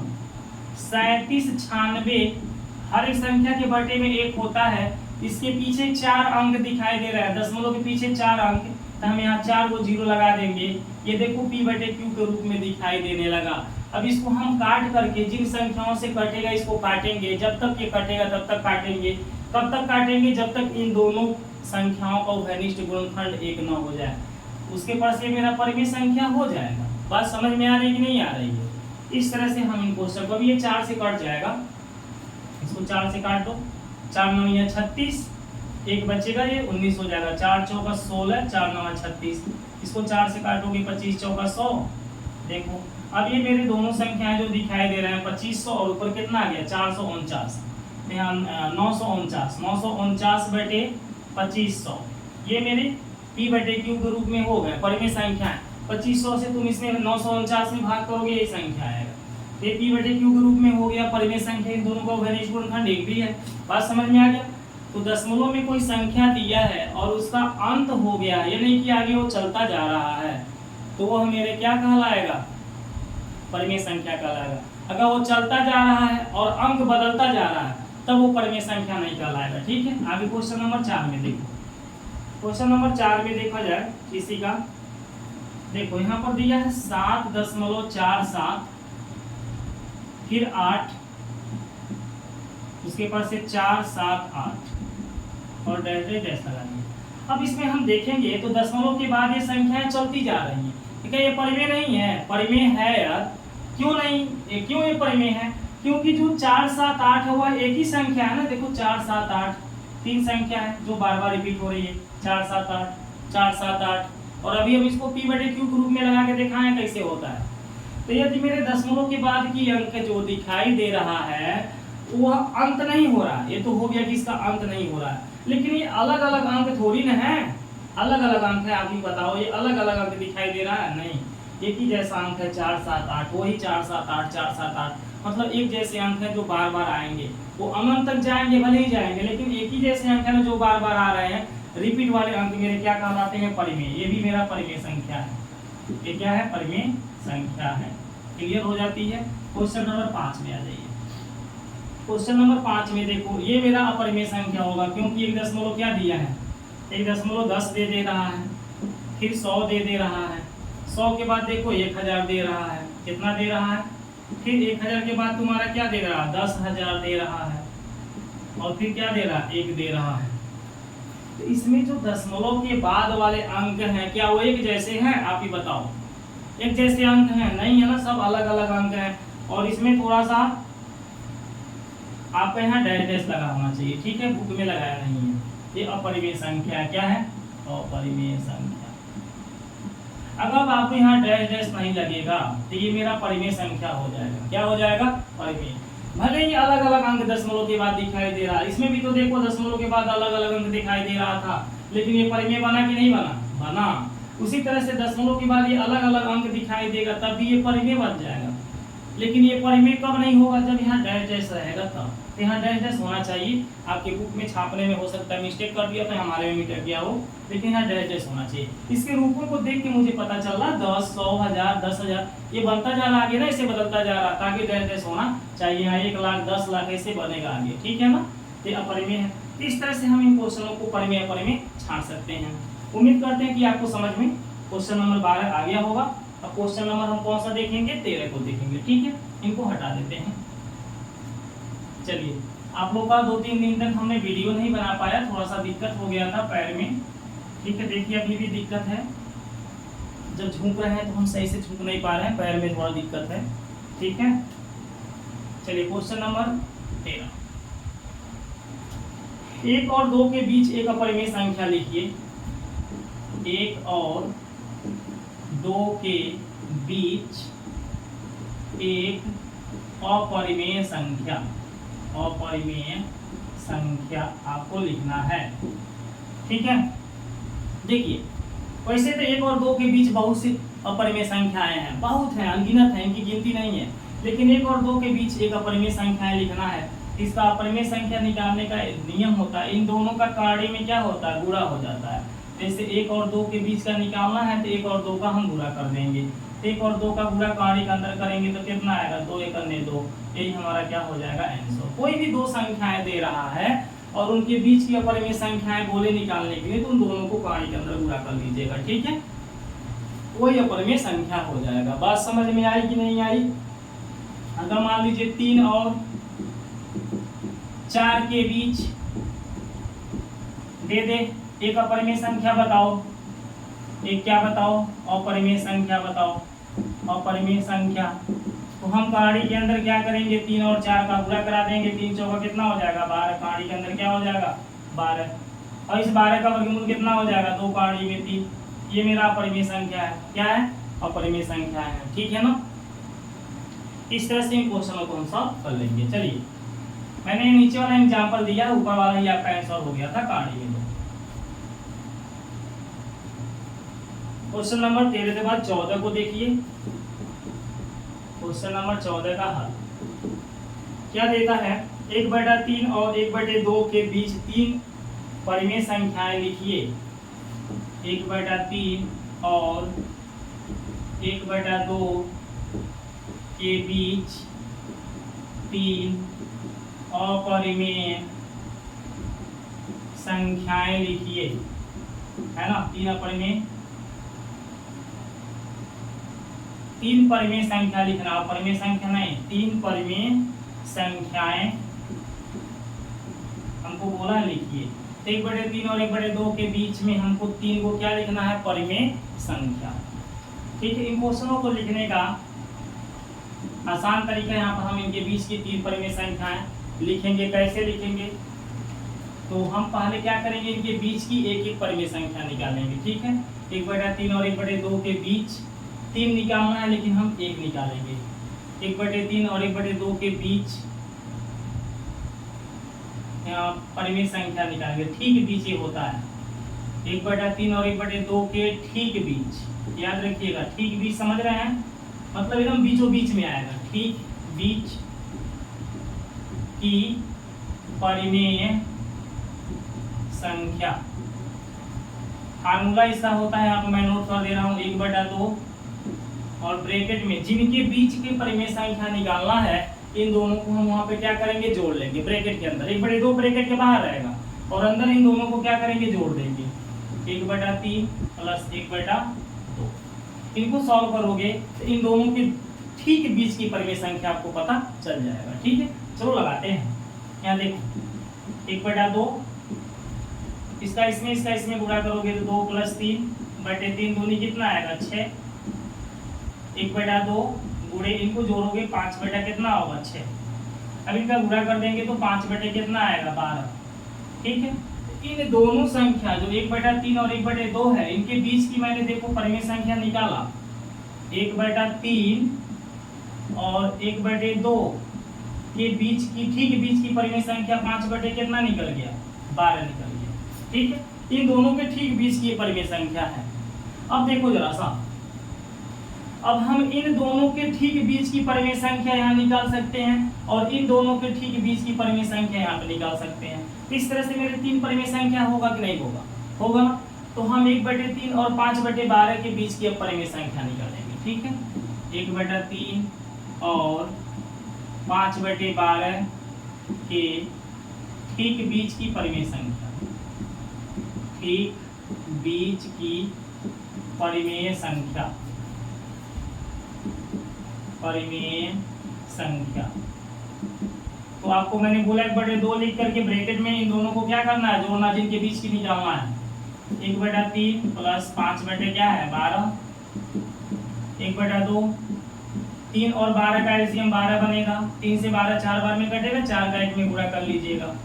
4 एक कम क्या आएगा 4। आप लोग को भिन्न का जोड़ तो आता ही है ना। 12 से 12 एक बार में कटेगा, 1 का 5 में गुणा करेंगे 5। 1/2 गुणे 5 और कितना हो गया 9/12, 9 बटे कितना है 12। अब इनका गुणा कर दें तो ये 9 बटे कितना आ जाएगा 12 दूनी 24। ठीक है, मैं यहाँ समझने के लिए आप लोग को लिख दे रहा हूँ। 1/3 था और क्या था बाबू 1/2 था। इन दोनों के ठीक बीच की परिमेय संख्या मैंने 5 बटे कितना निकाला था 12 निकाला था, है ना। देख लो 1/3 और 1/2 के ठीक बीच की परिमेय संख्या 5/12 निकला।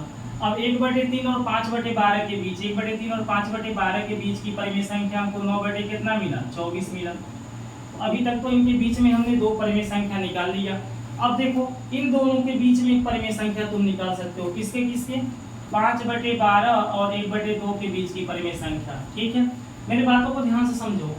इनके भी बीच निकाला जा सकता है, इनके भी बीच निकाला जा सकता है और इनके भी बीच।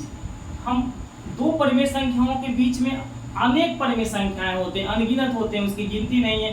हम निकालते निकालते थक जाएंगे। बात समझ में आ रही है। अभी देखो यहाँ पर भी निकल रहा है, यहाँ पर इनके बीच निकल जाएगा, इनके बीच इनके तुम बीच निकालो, अभी निकालोगे तो और जैसे बड़ा होगा वैसे निकलता जाएगा। तो हम अगला कार्यक्रम क्या करेंगे, इन दोनों के बीच में मैंने पहले तो शुरू में इनके बीच का निकाला 5/12, अब इनके बीच का निकाला 9/24, अब इनके बीच का निकाल देते हैं, देखिए यहाँ पर लास्ट हो जाएगा। ठीक है, इसका नाम क्या है 5/12 और 1/2 के ठीक बीच की परिमेय संख्या, ठीक बीच की परिमेय संख्या। ठीक है, मैं बोल रहा हूँ आप लोग लिख लीजिएगा। अगर नहीं समझ में आ रहा क्या लिखा हुआ है तो जो बोल रहे हैं उसी को लिख लीजिएगा। 1/2 ब्रैकेट के अंदर क्या करेंगे, इन दोनों को जोड़ेंगे 5/12 प्लस 1/2। चलो 1/2, इन दोनों का एलसीएम 12 बनेगा, किसका 2 और 12 का। 12 से 12 एक बार में कटेगा, 1 का 5 में गुणा होगा 5। 2 से 12 मेरा 6 बार में कटेगा, 6 का 1 में गुणा होगा 6। 6 5 कितना हो जाएगा 11। तो 1/2 गुणे 11 बटा कितना आ गया 12, इनका गुणा करेंगे तो 11/24। कौन सा संख्या निकल गया भाई 11 बटा कितना निकल गया 24। तो आप देखोगे 1/3 और 1/2 के बीच हमने 3 परिमेय संख्याएं यहाँ निकाल लिया कि नहीं निकाल लिया। तो जैसे मैंने लिखा वैसे आप लिख लीजिए। इसके बाद आपको क्या लिखना है वो मैं लिख के दिखा दे रहा हूँ। ठीक है, चलिए इसको मिटा दे रहे हैं। इनके बाद क्या लिखना वही मैं यहाँ पर आपको लिख के दिखा दे रहा हूँ। ठीक है, देखिए यहाँ लिखेंगे अतः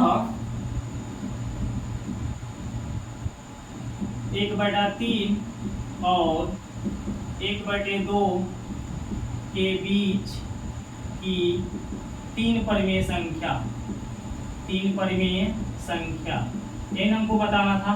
तो बोलो कौन कौन से 3 परिमेय संख्या हमने निकाला। 9/24, फिर क्या निकाला 5/12 है, फिर क्या निकाला गया 11/24। ये रहा आपका आंसर। ठीक है, स्पष्ट दिखाई दे रहा है ना? चलिए क्वेश्चन दिख रहा है, ठीक है ना? तो इस तरह से हमारा ये क्वेश्चन नंबर 14 कंप्लीट हो जाता है। क्वेश्चन नंबर 14 के बाद आगे के क्वेश्चन 15 नंबर को देख लें।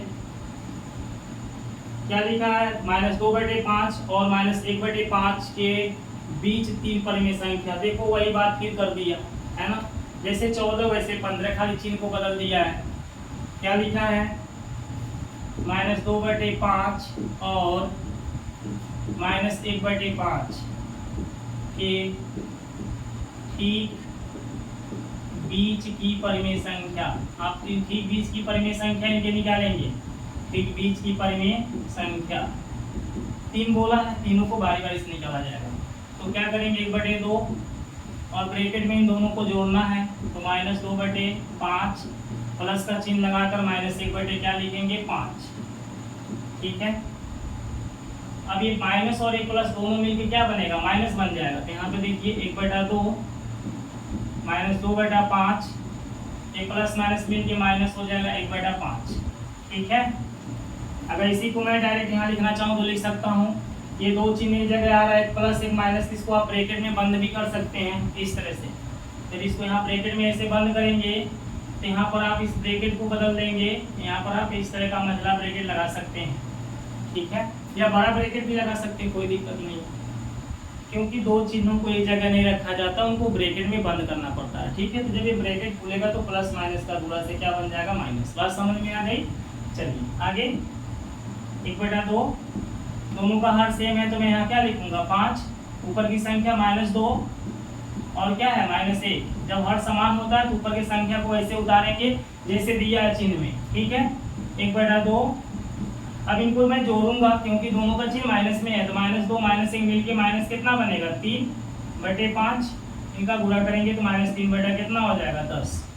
तो मैंने -2/5 और -1/5 के बीच की एक परिमेय संख्या निकाल दी है। -2/5 और क्या है -1/5, इनके बीच की परिमेय संख्या ठीक मैंने क्या पाया? -3/10 पाया। ठीक है, इस चीज को देखते रहिएगा, मैं यहाँ पर घेर देता हूँ। इनके बीच में भी हमको दो और निकालना है, यहाँ निकल के आएगा और एक यहाँ पर। तो इन दोनों के बीच की परिमेय संख्या हम निकालेंगे और इन दोनों के बीच की परिमेय संख्या। ठीक है, तो क्या लिखेंगे? -2/5 और -3/10 के ठीक बीच की परिमेय संख्या। परिमेय संख्या क्यों ठीक बीच लिख रहे हैं? समझ पा रहे हैं? क्योंकि इनके ठीक बीच का मतलब ठीक बीचों बीच का ही निकल रहा है। ठीक है, जैसे मान लो 9 बच्चे लाइन से खड़े हैं, तो मैं बोलूँ ठीक बीचों बीच वाला बच्चे का नाम बताओ, तो ठीक बीचों बीच वाले बच्चे का नाम आप क्या बताओगे? जो 5वें नंबर पर होगा, चाहे उधर छांटोगे चाहे इधर छांटोगे, जो 5वें नंबर पर वही तो होगा हमारा ठीक बीच वाला 9 लोगों में, है ना? इसी तरह से इन दोनों के ठीक बीच में ही आने वाला है। ठीक है ना, बाकी दिन के बीच में बहुत सी संख्याएं आएंगी, इसमें ठीक लिखना जाता है। अब यहाँ पे क्या लिखोगे? 1/2 ब्रैकेट में इनको क्या करोगे? जोड़ोगे। तो देखो -2/5 दे रखा है और प्लस का चिन्ह होता है, लेकिन यहाँ खुद क्या दिया? माइनस, तो प्लस माइनस से माइनस हो जाएगा, जो कि अभी मैंने ऊपर दिखाया, आप ऐसे भी लिख सकते हैं। ठीक है, सॉल्व करिए। 1/2 इनका एलसीएम क्या बनाएंगे आप? 10। 5 और 10 का एलसीएम 10 होता है। अब बताइए 5 से 10 दो बार में कटेगा, 2 का 2 में गुणा -4। 10 से 10 एक बार में कटेगा, 1 का 3 में गुणा 3, 4 3 कितना होगा? 7। -7 का 1 से गुणा करेंगे -7 और 10 का 2 से गुणा करेंगे 10 दूनी कितना आ जाएगा? 20। इनके बीच की संख्या मेरा -7 बटे कितना आ गया? 20। इन दोनों के बीच की परिमेय संख्या निकालना है। अब आप लोग निकाल लेंगे, लेकिन फिर भी चलिए बता देते हैं। कहेंगे सर 2 बताए, 1 को छोड़ दिए, है ना? कुछ बच्चे ऐसे भी हैं जो कहेंगे कि 2 तो बता दिए लेकिन एक क्या किए? छोड़ दिए। इसलिए इसको भी देख लीजिए, नहीं छोड़ेंगे। इन दोनों के बीच की परिमेय संख्या आपको लिखना है -3/10 और -1/5 के ठीक बीच की परिमेय संख्या, ठीक बीच की परिमेय संख्या 1/2 लिख करके इन दोनों को जोड़ लेना है। -3/10 प्लस होता है, लेकिन माइनस क्यों लगाएंगे? क्योंकि प्लस माइनस का गुणा से माइनस आएगा। 1/क्या रहेगा 5। 1/2 ब्रैकेट में जाएंगे, इनका एलसीएम फिर 10 बनेगा। ऊपर क्या आएगा -3, 5 से 10 2 बार में जाए तो 2 का 1 में गुणा हो जाएगा 2। आगे देखो ये दोनों को जोड़ोगे -5 हो जाएगा। -5 का 1 से गुणा करोगे -5, 10 दूनी कितना हो जाएगा 20। तो अगला जो संख्या मैंने निकाला वो -5 बटे कितना निकाला 20। इनके बीच की ये मेरे 3 परिमेय संख्याएं निकल गए। ठीक है, अब इनको लास्ट में हम क्या लिख देंगे? अतः यहाँ पे लिख के दिखा देते हैं, देख लीजिए पूरा आपका खत्म है। जैसे जैसे लिखे हैं वैसे वैसे लिखते जाइएगा। जो मिटा दिए उनको छोड़िए, वो खत्म है। लिखा हुआ मेरा कोड भर गया है तो मैं इसको मिटा रहा हूँ। अब यहाँ पर लास्ट स्टेप, अतः -2/5 और -1/5 के बीच, अब यहाँ ठीक नहीं लिखा है, खाली बीच लिखा है, के बीच की परिमेय संख्या, के बीच की 3 परिमेय संख्या। कितना बाबू? 3 परिमेय संख्या, परिमेय संख्या। 3 के बीच की 3 हम परिमेय संख्याओं को लिखेंगे। इन 3 परिमेय संख्या का नाम आप देख रहे हैं, लाइन से मैंने निकाला, इन लाइन से नोट कर लीजिए। -7 क्या निकला 20। अगला संख्या -3 कितना निकला है 10, और उसके बाद -5 कितना है 20। ठीक है, ये आपका आंसर हो जाएगा। बाकी 2 परिमेय संख्याओं के बीच में 3 परिमेय संख्या निकालने का, 4 परिमेय संख्या, 10 परिमेय संख्या, 100 परिमेय संख्या निकालने का एक और मेथड होता है। अगर आप कहेंगे तो उस मेथड को भी हम बता देंगे, कमेंट करके बताइएगा। ठीक है, कि 2 परिमेय संख्याओं के बीच में कौन सा वो मेथड होता है कि हम, अगर मान लीजिए हमको 10 को परिमेय संख्या निकालना, तो इस तरह से तो बहुत समय लगेगा ना, तो उस मेथड से आप जल्द से जल्द निकाल लेंगे। आप चाहते हैं तो बताइएगा, वैकल्पिक विधि उससे कहते हैं, आपके बुक में वो भी मेथड दिया हुआ है। चलिए, जानना होगा तो कमेंट करिएगा। तो क्वेश्चन नंबर मेरा 15 कंप्लीट हो जाता है। 16 नंबर क्वेश्चन को देखिए, 2 और 3 के बीच 3 परिमेय संख्या। एक ही क्वेश्चन देख रहे हैं कितना पूछ रहा है, क्वेश्चन नंबर 16 भी वही दे रहा है। 2 और 3 के बीच के ठीक बीच यहाँ लिखना पड़ेगा ना, के ठीक बीच की परिमेय संख्या, परिमेय संख्या।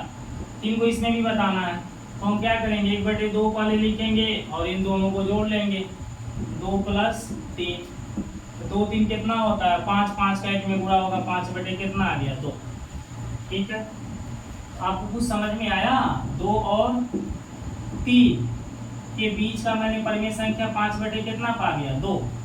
अब हम इनके बीच में एक यहाँ निकालेंगे और इन दोनों के बीच में एक यहाँ निकालेंगे। बात समझ में आ रही है? इन दोनों के बीच में निकालो। 2 और 5/2, 5/2 ही ना निकाले हो। 2 और 5/2 के ठीक बीच की परिमेय संख्या, ठीक बीच की परिमेय संख्या। बोलो, 1/2 तो हमेशा लिखा आएगा और बाकी 2 में 5/2 को जोड़ लेंगे, क्योंकि 2 और 5/2 के बीच हम निकाल रहे हैं। ठीक है, तो क्या आएगा बताओ? 1/2, 2 दूनी 4, 4 में 5 को जोड़ दें तो 9 कितना हो जाएगा 2। पूरा कर लो, 9 × 9, 2 दूनी कितना हो गया 4। इनके बीच की संख्या मैंने 9 कितना पा गया 4। अब इन दोनों के बीच का निकाल लो। अब आप लोग निकाल लोगे, उनको मालूम है। ठीक है, चलो 5/2 और 3 के ठीक बीच की परिमेय संख्या, बीच की परिमेय संख्या। ठीक है, तो हम क्या लिखेंगे? 1/2, फिर ब्रैकेट में इन दोनों को ऐड कर लेंगे। 5/2 में 3 को, 5/2 में किसको? 3 को। बोलो, 1/2 गुणे 2 × 6, 6 में कितना जोड़ना है 5, 11/2 बनेगा। इनका गुणा करेंगे 11/2, 2 दूनी कितना आ जाएगा 4। यहाँ पे 11 कितना आ गया 4। तो इन दोनों संख्याओं के बीच की 3 परिमेय संख्या आपने निकाल लिया कि नहीं निकाल लिया? निकाल लिया ना। आपको लास्ट में लिख देना है अतः 2 और 3 के बीच की 3 परिमेय संख्या। ठीक, इसको मिटा के लिख दे रहा। देखिए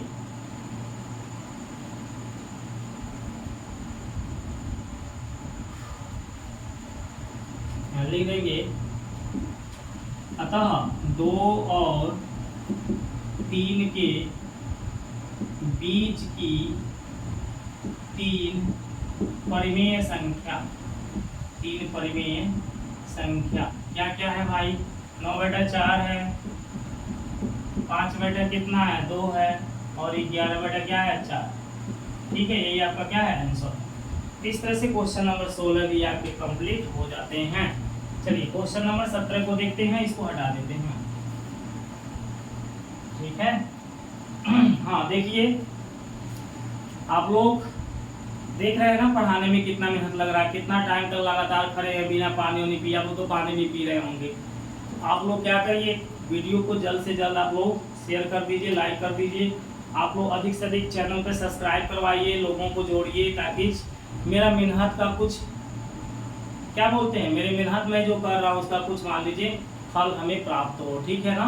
ये नहीं कि मान लीजिए मैं मेहनत कर रहा हूँ और आप लोग मेरे लिए कुछ न करें, तो कोई मतलब नहीं निकलता है। तो आप लोग गुरु के साथ इस तरह का दुर्व्यवहार न करिए। आप यदि हमें अपना गुरु मान रहे हैं, हमसे पढ़ रहे हैं, तो अपने गुरु का सपोर्ट करिए। ठीक है दोस्तों। चलिए अब हम लोग क्वेश्चन नंबर 16 के बाद क्वेश्चन नंबर 17 को देखेंगे। क्वेश्चन नंबर 17 में दिया है, यदि काणी में 2 एक परिमेय संख्या नहीं है तो सिद्ध कीजिए 2 प्लस काणी में 2 एक परिमेय संख्या नहीं है। यहाँ देखो, काणी में 2 एक परिमेय संख्या नहीं है। ठीक है, ये दिया है, ये क्या किया है? दिया है। यहाँ लिख लेना, दिया है, दिया है। क्वेश्चन नंबर 17 दिया है, काणी में 2 एक परिमेय संख्या नहीं है। सिद्ध करना है आपको, सिद्ध करना है। क्या सिद्ध करना है? 2 प्लस काणी में 2 एक परिमेय संख्या नहीं है, एक परिमेय संख्या नहीं है। ठीक है, काणी में 2 परिमेय संख्या नहीं है, तो हमें सिद्ध करके दिखाना 2 प्लस काणी में 2 एक परिमेय संख्या नहीं है। अब हम यहाँ पे सिद्ध करेंगे उत्पत्ति। ठीक है, इसको उत्पत्ति यहाँ दिखाएंगे। तो इसकी उत्पत्ति में हम क्या करेंगे? मानेंगे। इसको तो ये बोला ना कि सिद्ध करके दिखाओ कि परिमेय संख्या नहीं है, लेकिन हम मानेंगे कि ये परिमेय संख्या है। माना 2 प्लस काणी में 2 एक परिमेय संख्या है। ठीक है, देखिए मैं बोल रहा हूँ और लिख भी रहा हूँ। अगर आप लोगों को कहीं नहीं समझ में आ रहा है तो मैं बोल रहा हूँ, उसी हिसाब से लिख लीजिएगा। माना 2 प्लस काणी में 2 एक परिमेय संख्या है, जिसे P/Q के रूप में, P/Q के रूप में निरूपित कर सकते हैं, निरूपित कर सकते हैं, जहां P और Q पूर्णांक हैं। P और Q क्या है? पूर्णांक हैं। यदि P/Q मेरा परिमेय संख्या है तो PQ पूर्णांक होता है, तथा Q नॉट इक्वल क्या है? 0 है। Q नॉट इक्वल क्या है? 0 है। और P, Q का उभयनिष्ठ गुणनखंड, उभयनिष्ठ गुणनखंड 1 है। ये परिमेय संख्या जो होती है ना, उसको ये गुण, परिमेय संख्या का समझो डिफिनेशन लिखाता है। ठीक है, परिमेय संख्या को ये गुण क्या करता है? सुशोभित करता है। ऑलरेडी परिमेय संख्या के लिए गुण बनता है। यदि P जो कोई भी संख्या यदि परिमेय संख्या तो P/Q के रूप में दिखाई देगी, और जो P/Q के रूप में संख्या दिखाई देगी तो PQ क्या होंगे? पूर्णांक होंगे।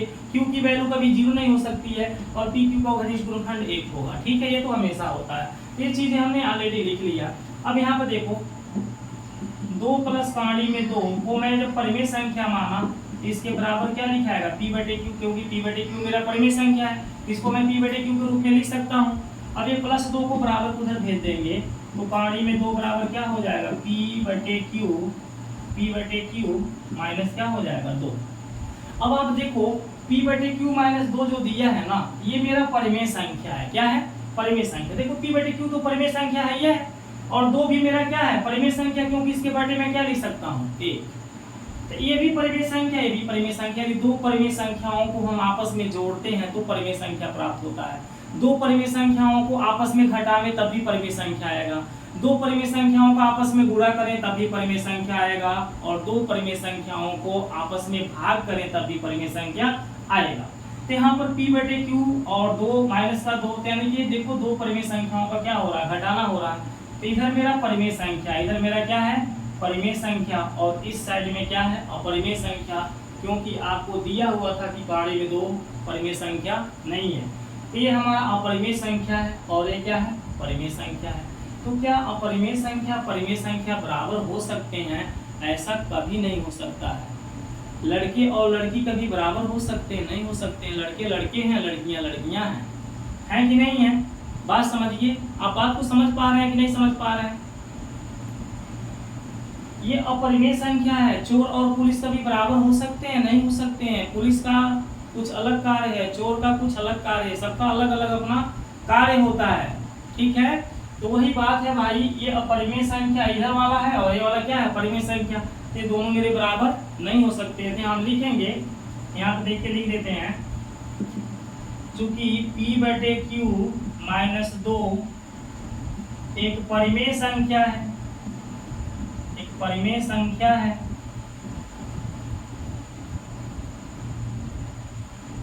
तथा पाड़ी में 2 एक अपरिमेय संख्या है। अपरिमेय संख्या है। एक क्या है? अपरिमेय संख्या है। इसलिए p/q माइनस 2 ये बराबर नहीं है पाड़ी में 2। ये दोनों के दोनों मेरे बराबर नहीं है, क्योंकि p/q माइनस 2 एक परिमेय संख्या है तथा पाड़ी में 2 एक अपरिमेय संख्या है। इसलिए p/q माइनस 2 मेरे बराबर नहीं है। ये मेरा बराबर क्यों आ रहा है? ये बराबर क्यों आ रहा है? ये हमारी गलत कल्पना के कारण, गलत कल्पना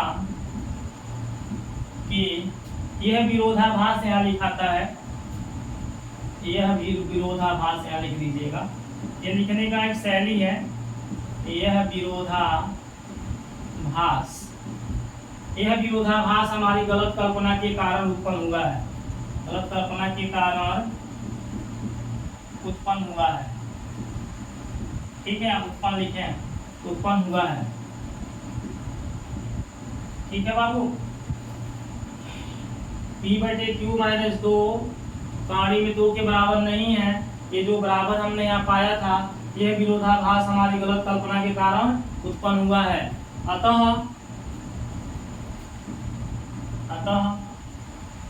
2 प्लस पाड़ी में 2 एक परिमेय संख्या नहीं है, एक परिमेय संख्या नहीं है। इति सिद्धम प्रूव दैट। कुछ भी आप यहाँ नोट कर लीजिए, हमको सिद्ध करना था।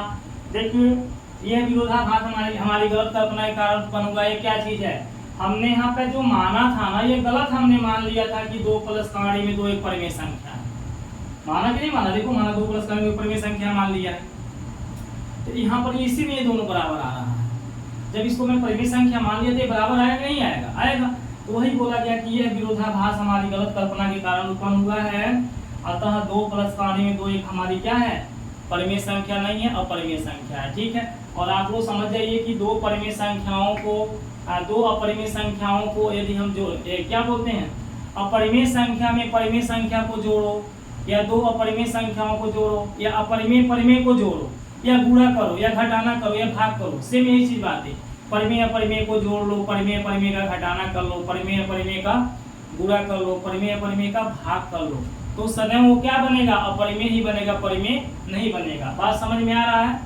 एक धार्मिक आदमी एक दुष्ट आदमी के साथ में रहेगा तो सदैव क्या बनेगा? धार्मिक बनेगा, सदैव दुष्ट बनेगा। क्यों? क्योंकि दुष्टता सदैव आगे की तरफ बढ़ती है, खींचती है।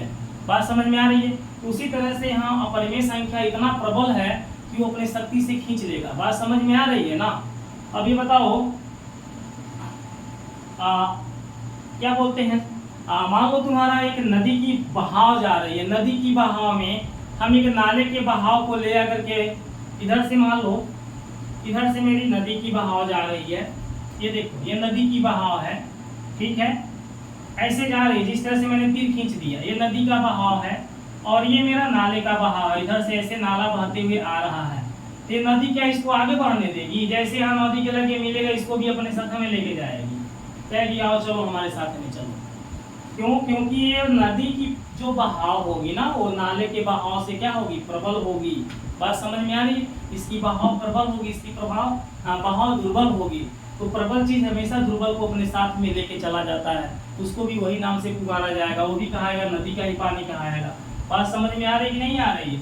तो उसी तरह से ये भी हमारा क्वेश्चन है, परिमेय संख्या अपरिमेय संख्या को जोड़ दे रहा है तो अपरिमेय संख्या ही होगा। ठीक है दोस्तों, चलिए उम्मीद करते हैं 17 नंबर क्वेश्चन आपको समझ में आ गया होगा। अगर नहीं समझ में आया तो वीडियो को एक बार और देख लीजिएगा, बैक करके थोड़ा आपको समझ में आ जाएगा। और मैं जो लिख रहा हूँ उसको बोल रहा हूँ ना, जैसे मान लो मैं लिख रहा हूँ छोटे छोटे लिखा रहा है, सही नहीं लिखा रहा साहब, तो आपको थोड़ा उसको मैं जो बोल रहा हूँ उसको अपने कॉपी में लिखिए कि मैं क्या बोल रहा हूँ। ठीक है ना। क्वेश्चन नंबर 18, क्वेश्चन नंबर 18 में आपका क्या देता है, सिद्ध कीजिए कि 3 का आड़ी में 3 एक परिमेय संख्या नहीं है। माना 3 का आड़ी में 3 एक परिमेय संख्या है, परिमेय संख्या है। हम वही चीज मानेंगे, ये बोला है सिद्ध करो कि परिमेय संख्या नहीं है, हम इसके उल्टा मानेंगे, माना 3 का आड़ी में 3 एक परिमेय संख्या है। इसे वही सब कुछ लिखाएगा P/Q के रूप में निरूपित कर सकते हैं। अभी इसके पहले हमने जो लिखा था ना माना में, वही सब लिख लेना, निरूपित कर सकते हैं। जहाँ P और Q पूर्णांक है, जहाँ P और Q क्या है पूर्णांक तथा Q नॉट इक्वल 0 है, P और Q का घनिष्ठ गुणनखंड 1 है, वो सारी बातें यहाँ तक लिख लेना भाई। ठीक है, उसके आगे यहाँ पर देख लो 3 का आड़ी में 3 ये बराबर हम P/Q को लिखेंगे। ये जो 3 है ये परिमेय संख्या है और ये जो काड़ी में 3 है ये अपरिमेय संख्या है। हम परिमेय संख्या को परिमेय की तरफ भेज देंगे तो ये हो जाएगा काड़ी में 3 बराबर P/, ये 3Q के पास चला जाएगा 3Q। जब ये हटेगा तो कहाँ भागेगा, नीचे भागेगा। बात समझ में आ रही है ना। अब देखो ये P/3Q जो दिया है ये परिमेय संख्या और काड़ी में 3 क्या है, अपरिमेय संख्या है। क्या लिखेंगे, चूंकि P/3Q एक परिमेय संख्या है, एक परिमेय संख्या है, परंतु काड़ी में 3 एक अपरिमेय संख्या है, अपरिमेय संख्या है। इसलिए काड़ी में 3 और P/3Q मेरे बराबर तो हो ही नहीं सकते। परिमेय अपरिमेय कभी बराबर हो सकते, नहीं हो सकते, तो बराबर हो नहीं सकते। बात समझ में आ रहा। यहाँ लिखेंगे यह विरोधाभास, वही हिंदी, यह विरोधाभास हमारी गलत कल्पना के कारण, गलत कल्पना के कारण उत्पन्न हुआ है, गलत कल्पना के कारण उत्पन्न हुआ है। ठीक है, बच्चे तो आप कमेंट कर रहे थे कि सर 9th का वीडियो आप बना नहीं रहे हैं, क्योंकि मैंने आपको बताया कि पैर में थोड़ा दिक्कत है, मैं ज़्यादा झुक नहीं पा रहा हूँ, इसलिए मैं सही लिख नहीं पा रहा हूँ। आप बोर्ड थोड़ा नीचे आता है ना तो झुकना पड़ता है, इसलिए मैं बोल रहा हूँ, आप लोग इसको लिख लीजिएगा। ठीक है, यह विरोधाभास हमारी गलत कल्पना के कारण उत्पन्न हुआ है। ठीक है, अतः ये जो दिया है ना 3 का आड़ी में 3, अतः 3 का आड़ी में 3 एक परिमेय संख्या नहीं है, एक परिमेय संख्या नहीं है। ठीक है, इट इज सिद्ध प्रूव्ड, ये सिद्ध करना था, कुछ भी आप लिख सकते हैं। ठीक है, इस तरह से हमारा समाप्त हो जा रहा है क्वेश्चन नंबर 18। ठीक है, ये विरोधाभास हमारी गलत कल्पना जो हमने गलत मान लिया था, इसी कारण हमारे बराबर मिल रहा है। अगर हम नहीं मानते इनको इस तरह से तो हमारे बराबर नहीं मिलते। बात समझ में आ रही है, यानी परिमेय अपरिमेय मेरे बराबर नहीं दिखते, ये हमारे बराबर होते नहीं है, इसलिए ये विरोधाभास हमारी गलत कल्पना के कारण उत्पन्न हो गया है। तीन मेरी परिमेय संख्या नहीं होती है, अपरिमेय संख्या होती है। ठीक है, चलिए क्वेश्चन नंबर 18 कंप्लीट हो जाता है। 3 क्वेश्चन और बचे हैं, इनको भी देख लिया जाए। आज हम लोग सोच नहीं है कि इनको खत्म करना है तो करना ही है, ठीक है, क्योंकि कल से हम लोग 1C में नहीं 1D में अगले टर्म से देखेंगे। अभी हम लोग लेट है ना। चलिए क्वेश्चन नंबर 19 क्या देता है, -1 तथा 1 के बीच 2 परिमेय संख्याएं लिखिए। ऐसी कितनी और परिमेय संख्याएं ज्ञात की जा सकती है? अनंत ज्ञात की जा सकती है। हमने बोला ना 2 परिमेय संख्याओं के बीच में अनंत परिमेय संख्या ज्ञात की जा सकती है। यहाँ -1 और 1 के बीच में 2 परिमेय संख्या लिखना है। हम लिखेंगे -1 और 1 के ठीक बीच की परिमेय संख्या, ठीक बीच की परिमेय संख्या, परिमेय संख्या क्या होगा भाई, 1/2। तो ब्रैकेट में इन दोनों को जोड़ लेना है। तो पहला संख्या -1 प्लस दूसरा संख्या क्या है 1, 1/2 गुणे 0, 1 में से घट जाएगा 0, ये 0 आ गया। ठीक है, 1/2 का 0 में गुणा करोगे 0 हो जाएगा। अब देखो -1 और क्या है मेरा 1 है। -1 और 1 के बीच की संख्या मैंने क्या पा गया 0, ठीक बीच की संख्या पाया हूँ 0। अब इन दोनों के बीच की संख्या एक यहाँ निकाल लो और इन दोनों के बीच की एक संख्या यहाँ निकाल लो, तो 3 संख्याएं हो जाएंगे। तो हम -1 और 0 के बीच निकालेंगे, -1 और 0 के ठीक बीच की परिमेय संख्या, बीच की परिमेय संख्या। ठीक है, तो बोलो क्या होगा 1/2 और इन दोनों को ऐड करना -1 में 0 को, -1 में 0 को 1/2 गुणे -1, -1 में 0 को जोड़ोगे -1 आएगा, -1 का 1 से गुणा करेंगे -1 कितना आ गया 2। इन दोनों के बीच की एक संख्या मैंने -1 कितना निकाल दिया 2। ठीक है ना, आगे देखो अब 0 और 1 के बीच निकालो, 0 और 1 के बीच, ठीक बीच लिखाएगा बाबू के ठीक बीच की परिमेय संख्या, बीच की परिमेय संख्या। फिर वही 1/2 और इन दोनों को ऐड कर लेना है 0 और 1 को, 0 + 1, 0 में 1 जोड़ोगे 1 ही आएगा, 1 का 1 में गुणा कर लेना। ऐसे 1/2 लिख करके इनको जोड़ोगे 1 आएगा, 1 में गुणा करोगे 1 कितना आएगा 2। ठीक है 1/2, तो यहाँ पे वो संख्या आ गया 1/2। इनके बीच में हमें कितना परिमेय संख्या बोला था निकालने के लिए, 2 ही बोला था मैंने, तो 3 निकाल लिया। ठीक है, कोई 2 निकाल लेना है, तो इन दोनों को या इन दोनों को कोई 2 को निकाल लेना। ठीक है, तो चलो ये तीसरा को हटा देते हैं, इन्हीं दोनों को रख देते हैं, इन्हीं दोनों को, है ना। यहाँ लिखेंगे अतः -1 और 1 के बीच की 2 परिमेय संख्या, 2 परिमेय संख्या। तुम तीनों में से कोनो 2 को लिख सकते हो, जो मर्जी आता वो लिख लो। इन दोनों को लिख लो 0, -1/2, इन दोनों को लिखो या इन दोनों को लिखो या पहला तीसरा को लिखो, कोनो 2 को लिख सकते हो भाई। ठीक है, 3 को जो निकाले हमने वो मिस्टेक से 3 निकाल दिए, हम जानते थे 3 निकालना। चलिए क्वेश्चन नंबर 19 कंप्लीट हो गया। क्वेश्चन नंबर 20 में चलते हैं।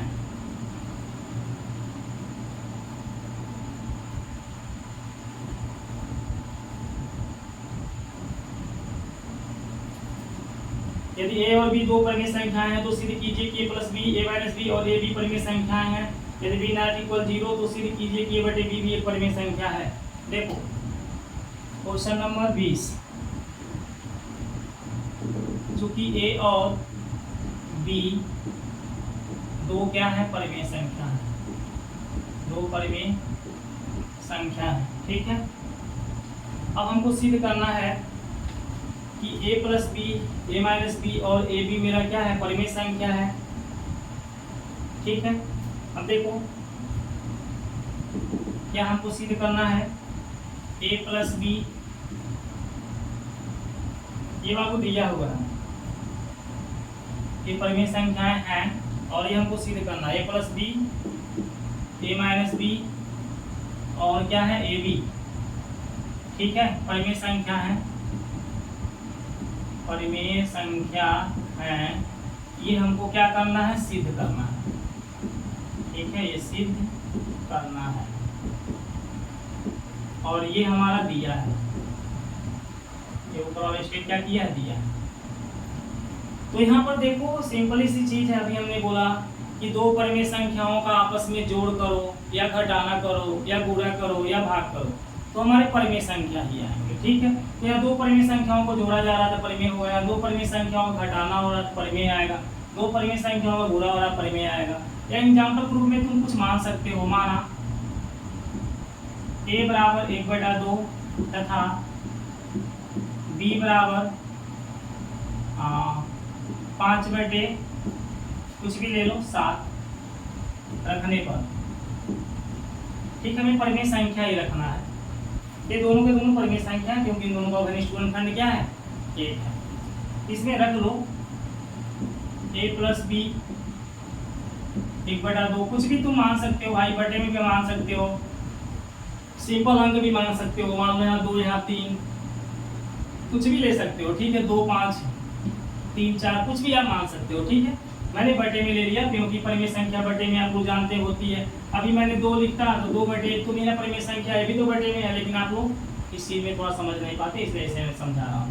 अब आगे बताओ, 7 एकम 7, 2 पच्चे 10, 7 प्लस 10, 7 दूनी 14, है ना। 7 एकम 7, 2 पच्चे 10, और इन दोनों का गुणा से 14, यानी दोनों को जोड़ दिए, 17 कितना आ गया, 14। 17/14 क्या है, परिमेय संख्या है। क्या है, परिमेय संख्या है। तो जब ये परिमेय संख्या है इसी के बराबर, तो a प्लस बी ए का मान है ना, ये a प्लस बी भी मेरा क्या हो जाएगा, परिमेय संख्या हो जाएगा। ठीक है ना, ये दोनों के दोनों एक ही से कटेगा और किसी से तो कटेगा नहीं, और p/q के रूप में दिखाई देगा। इसी प्रकार से a माइनस बी को निकालो, 1/2 में से हम 5/7 को घटा दें, 7 एकम 7, a प्लस की जगह माइनस आएगा, 2 बच्चे कितना हो जाएगा, 10/14, घटाना करोगे -3 कितना हो गया, 14। ये भी मेरा क्या है, परिमेय संख्या है। ठीक है, परिमेय संख्या है, जो कि परिमेय संख्या है। ए बी का वैल्यू देख लो, ए का मान 1/2, बी का मान 5/7, 5 एकम 5, 7 दूनी 14। ये भी मेरा क्या है, परिमेय संख्या है, परिमेय संख्या। तो हमने क्या देखा कि इन सभी के जो वैल्यू आ रहे हैं परिमेय संख्या आ रहे हैं, ये सब हमारे क्या होंगे, परिमेय संख्या होंगे। अतः a plus B, a minus B और ए बी परिमेय संख्या है, परिमेय संख्या है। ठीक है, यही हमको सिद्ध करना था, प्रूव दैट। ठीक है बाबू, आगे देखिए, इसी क्वेश्चन में थोड़ा सा आगे बढ़ा करके क्या बोला है, कहा यदि b नॉट इक्वल 0 हो तो सिद्ध कीजिए कि a/b भी एक परिमेय संख्या है। इसी को थोड़ा सा आगे बढ़ा देते हैं, मिटा दे रहे हैं, थोड़ा सा देख लीजिए आगे।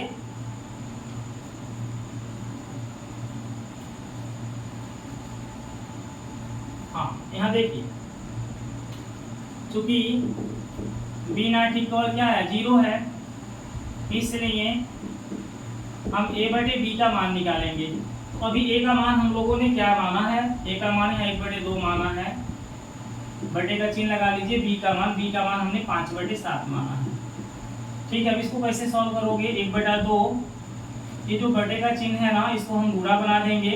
जब ये बटे को गुणा बनाएंगे तो ये 5/7 मेरा उल्टा लिखाएगा, 7 बटे क्या लिखाएगा, 5। अब हम यहाँ गुणा करेंगे, 7 एकम 7, 5 दूनी कितना हो जाएगा, 10। ये भी मेरा क्या है, परिमेय संख्या, परिमेय संख्या। अतः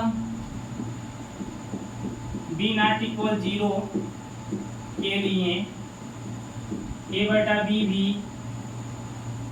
एक परिमेय संख्या है, एक परिमेय संख्या है। ठीक है, प्रूव दैट, ये भी मेरा प्रूव हो गया, प्रूव दैट, यही सिद्ध करना था। ठीक है, इस तरह से हमने क्वेश्चन नंबर 20 को पूरा के पूरा क्या कर दिया, कंप्लीट। देख लीजिए, इसके बाद उस प्रोसेस को लिख दीजिएगा, जो एक ही बार हमने माना उसी से सब के सब क्लियर हो गया।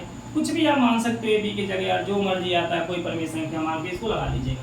चलिए ठीक है, क्वेश्चन नंबर 20 कंप्लीट होता है। लास्ट क्वेश्चन 21 नंबर हम लोग देखते हैं। ठीक है, यदि a एक धन परिमेय संख्या हो तो n एक धन पूर्णांक 1 से बड़ा हो तो सिद्ध कीजिए कि a पावर n एक परिमेय संख्या है। यहाँ देखो,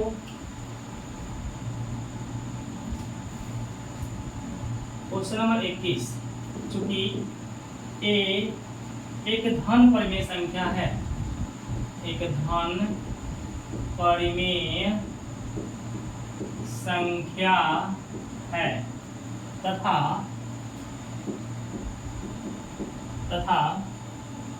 n एक धन पूर्णांक 1 से बड़ा है। n क्या है?